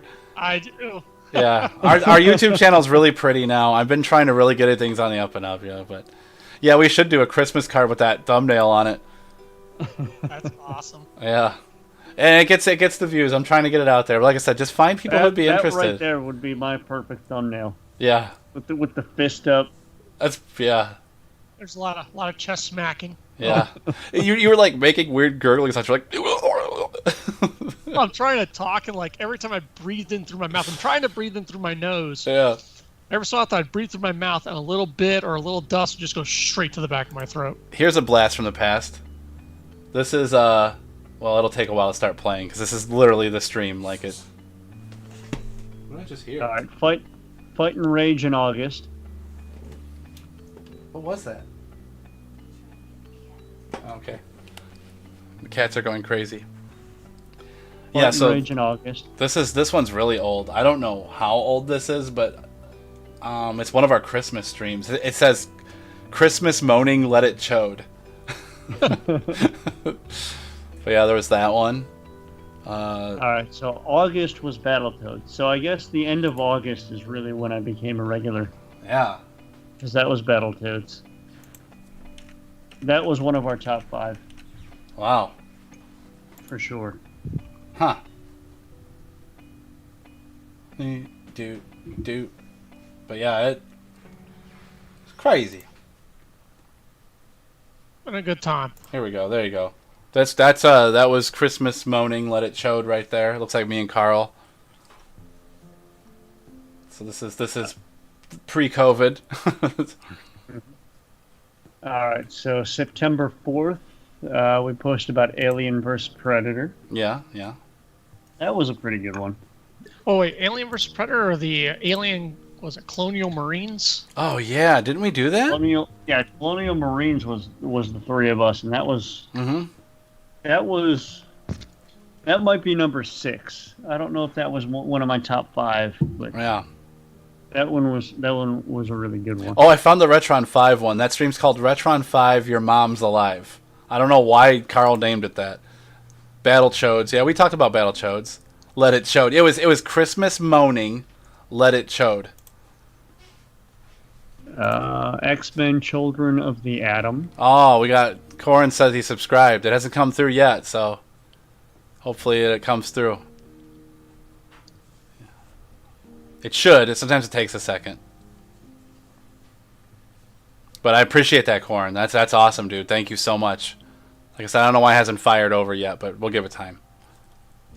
September Zombies Ate My Neighbors. Oh, that was so much fun, Brett. They're playing Zombies Ate My Neighbors right now on Let It Showed. And now I'm distracted by the Link No video on TikTok. Oh, yeah, Link. No. Smashing the glass. All right, so then there was the episode where we played a board game. Remember? Oh yeah. What game was that? It was Missile Command, the board game. Do you guys remember the game that made me so mad I had to just walk away? Munchkin. That one also. I wonder why the mini feed's not picking up Corin Lord and the one chip challenge was in September. Yeah. Oh well. I'm not sure why it's not picking up Corin Lord and subscribe, but I appreciate it, Corin. I'm gonna go look right now. I don't know why it's not firing over. Usually as soon as you subscribe it'll be like, hey, subscriber, but sometimes it doesn't. Yeah, I see that. We went up 1. Thank you. Awesome sauce. Yeah, there's a lot. It's a better place to watch our videos if you want to catch up on, some of our old stuff is on there. But it's all been cleaned up and organized, and we try to make it as pretty as possible. I mean, that's my goal, is to make this... I don't know. I'm trying to curate this, like Brett was saying. It's a lot of work. At Knights of the Round, that was a good one. Yeah, yep. Except I was getting my ass kicked, I remember that game.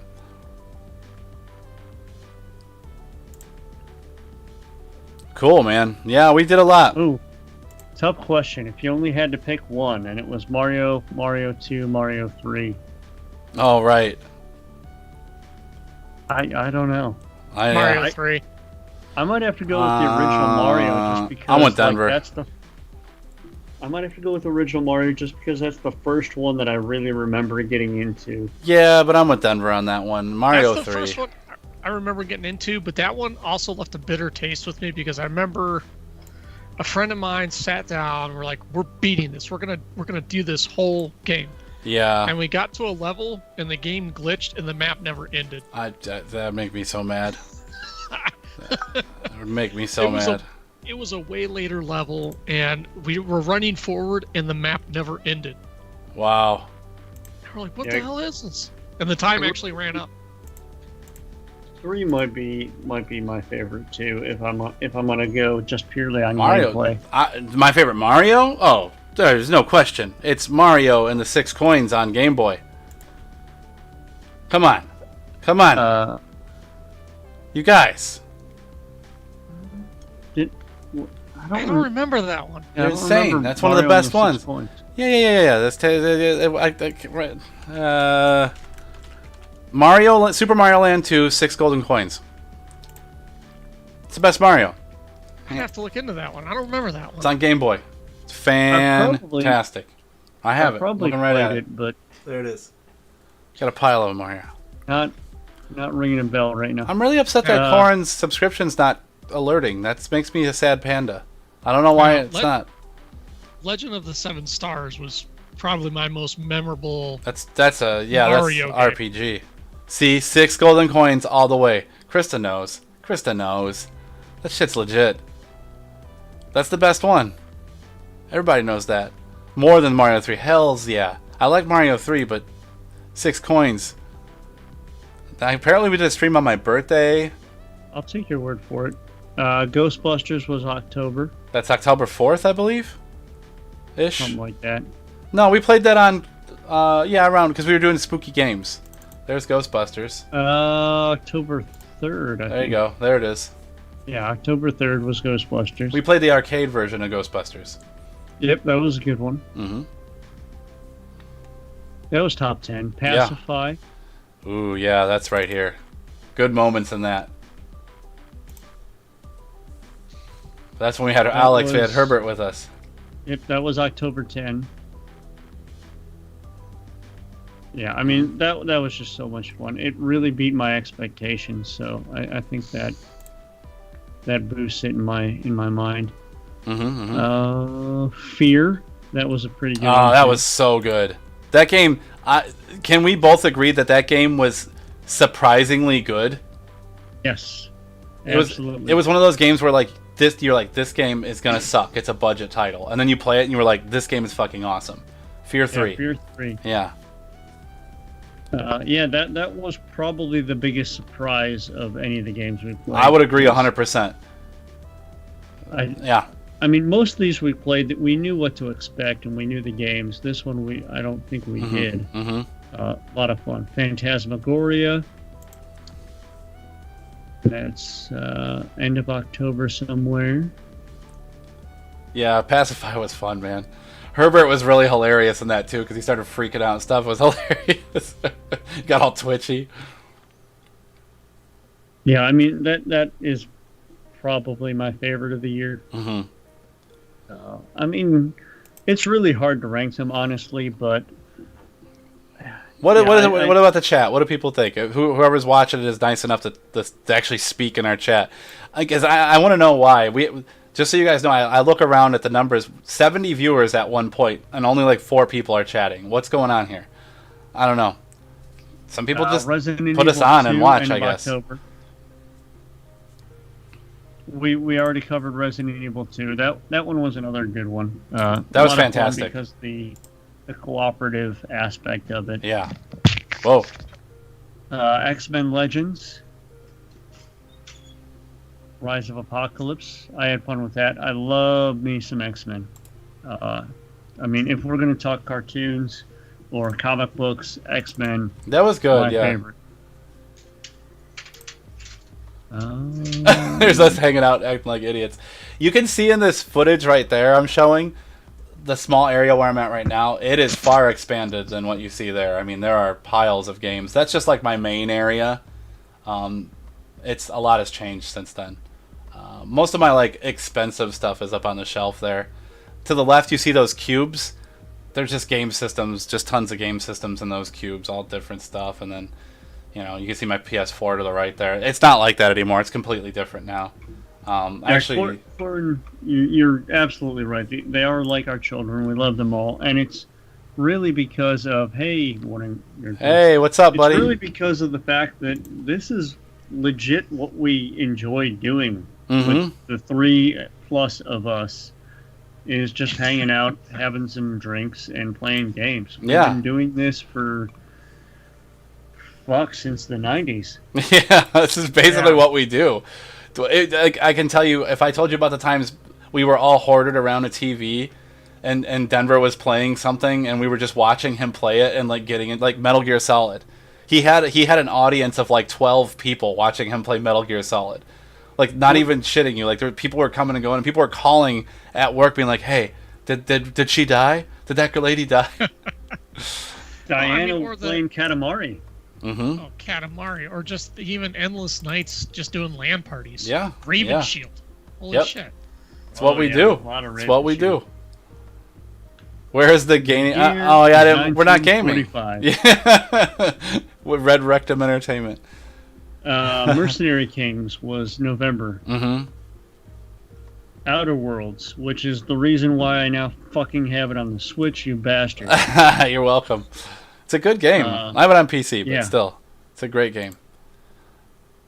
Hell yeah, Corin. We're glad you're here too, man. Like I said, we're trying to get the subscriber count. I want to do a really cool giveaway, but I need more subscribers. I mean, I would do a giveaway. There'd be like 5 people that would possibly get it, you know?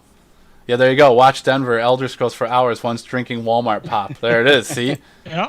Yeah. November, that's when I tried to stream Elite Dangerous, and that was another one where I had a bunch of technical difficulties, but that was the first time I tried to stream. Yeah.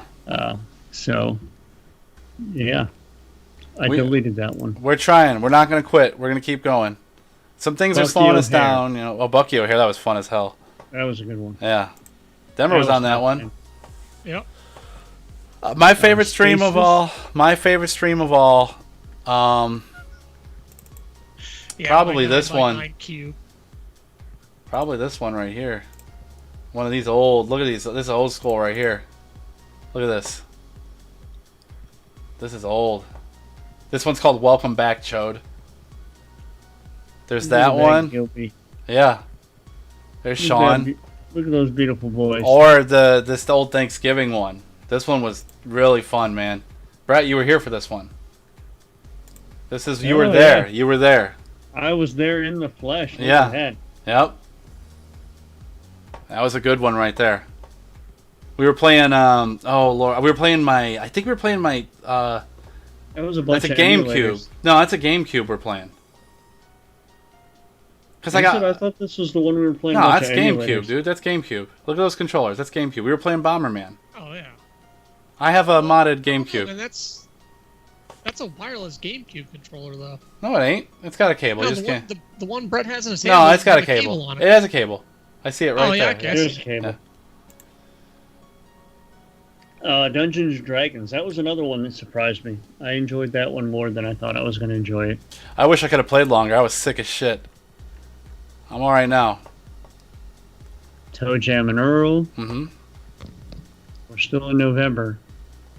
I don't even know how many streams we've done total, because some of them are lost to the ages. They got taken down because of copyright stuff, so it's hard to say.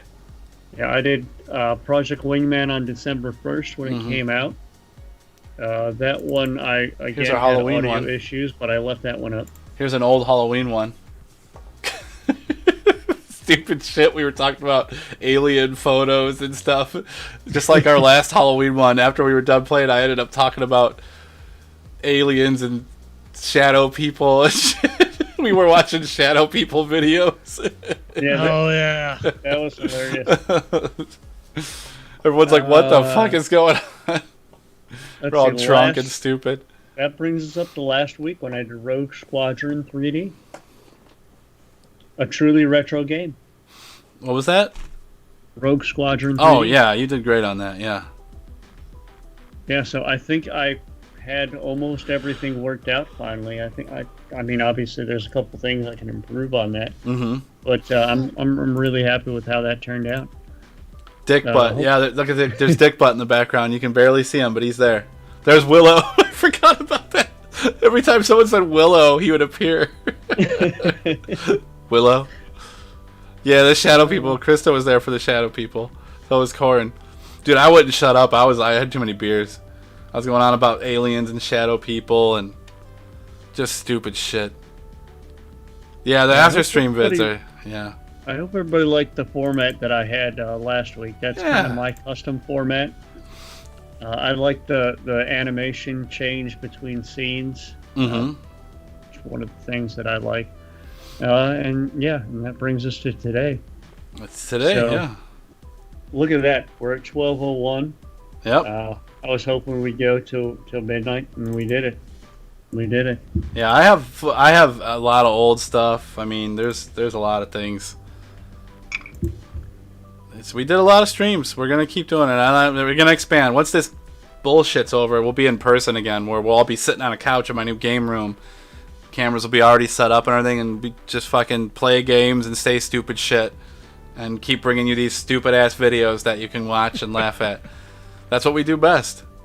Carl is great at giving us some of the best things. Some of the dumbest stuff we say is that guy right there, the Chodemeister, Crabmaster. Look at this one. Corin, definitely keep an eye out for things to go on sale. Like I said earlier today, I think it was almost a year ago when I bought all this stuff. So in another week or so, look for some good sales on a lot of the Star Wars themed games. There's Freedom Planet. That game's really good. It's hard as hell, but it's good. That game was fun. I streamed that live. Got my ass kicked at the end there. I gave up. I threw the towel. But yeah, I mean that's really it, huh? We've reached. I think we're done for this one. Yeah. I think I'm out of topics to talk about. We did the lightning round to do, and we know what we're doing. Good times. Good times. Good times. Good time, buddy. So yeah, I hope you guys like this. I mean, we really just tried to, I don't know. Like I said, I wanted to do a different stream. I wanted to do a more of just hanging out and talking games and just taking it easy for once and hanging out. So, you guys got anything else or? Nothing for me. Brett, usually we have last words. If you're gonna use it, wrap it. Yeah. Or take whatever precautions necessary. Yeah. The good news, because I do have some somewhat insider information, I am optimistic about 2021 as far as COVID goes. Yay. So I think things will get better soon. Well, they can only get better, right? They can get worse. Yeah, hopefully 2021's not like hold my beer. Yeah. Falls is where the pee is stored. It is. That's true. But yeah, I mean, if you're feeling antsy, depressed, whatever, just know that better times are hopefully in front of us. I think all we'll be able to temporary. all get back together again. I'm not even sure I don't want 2020 behind me either. No, just we'll take it off the calendar. It didn't exist. Be the year that's not spoken. It's a mulligan. All right, yeah, I agree. Yeah. Just keep playing them games. Them games is the video games. Keep your enthusiasm up. We'll get through it. Don't curb it. Almost there. I want to see your faces and lick the COVID off. Yeah. We definitely need to make a road trip out to see Warning. Listen. I told you, road chodes is gonna happen. Road chodes is gonna happen. So, those full blown. All of our episodes, COVID is temporary. Wu-Tang is forever. Yeah, that's right. Wu-Tang. The saga continues. All right, guys, take it easy, and we'll see you next time.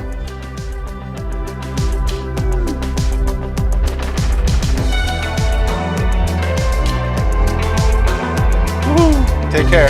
Be safe.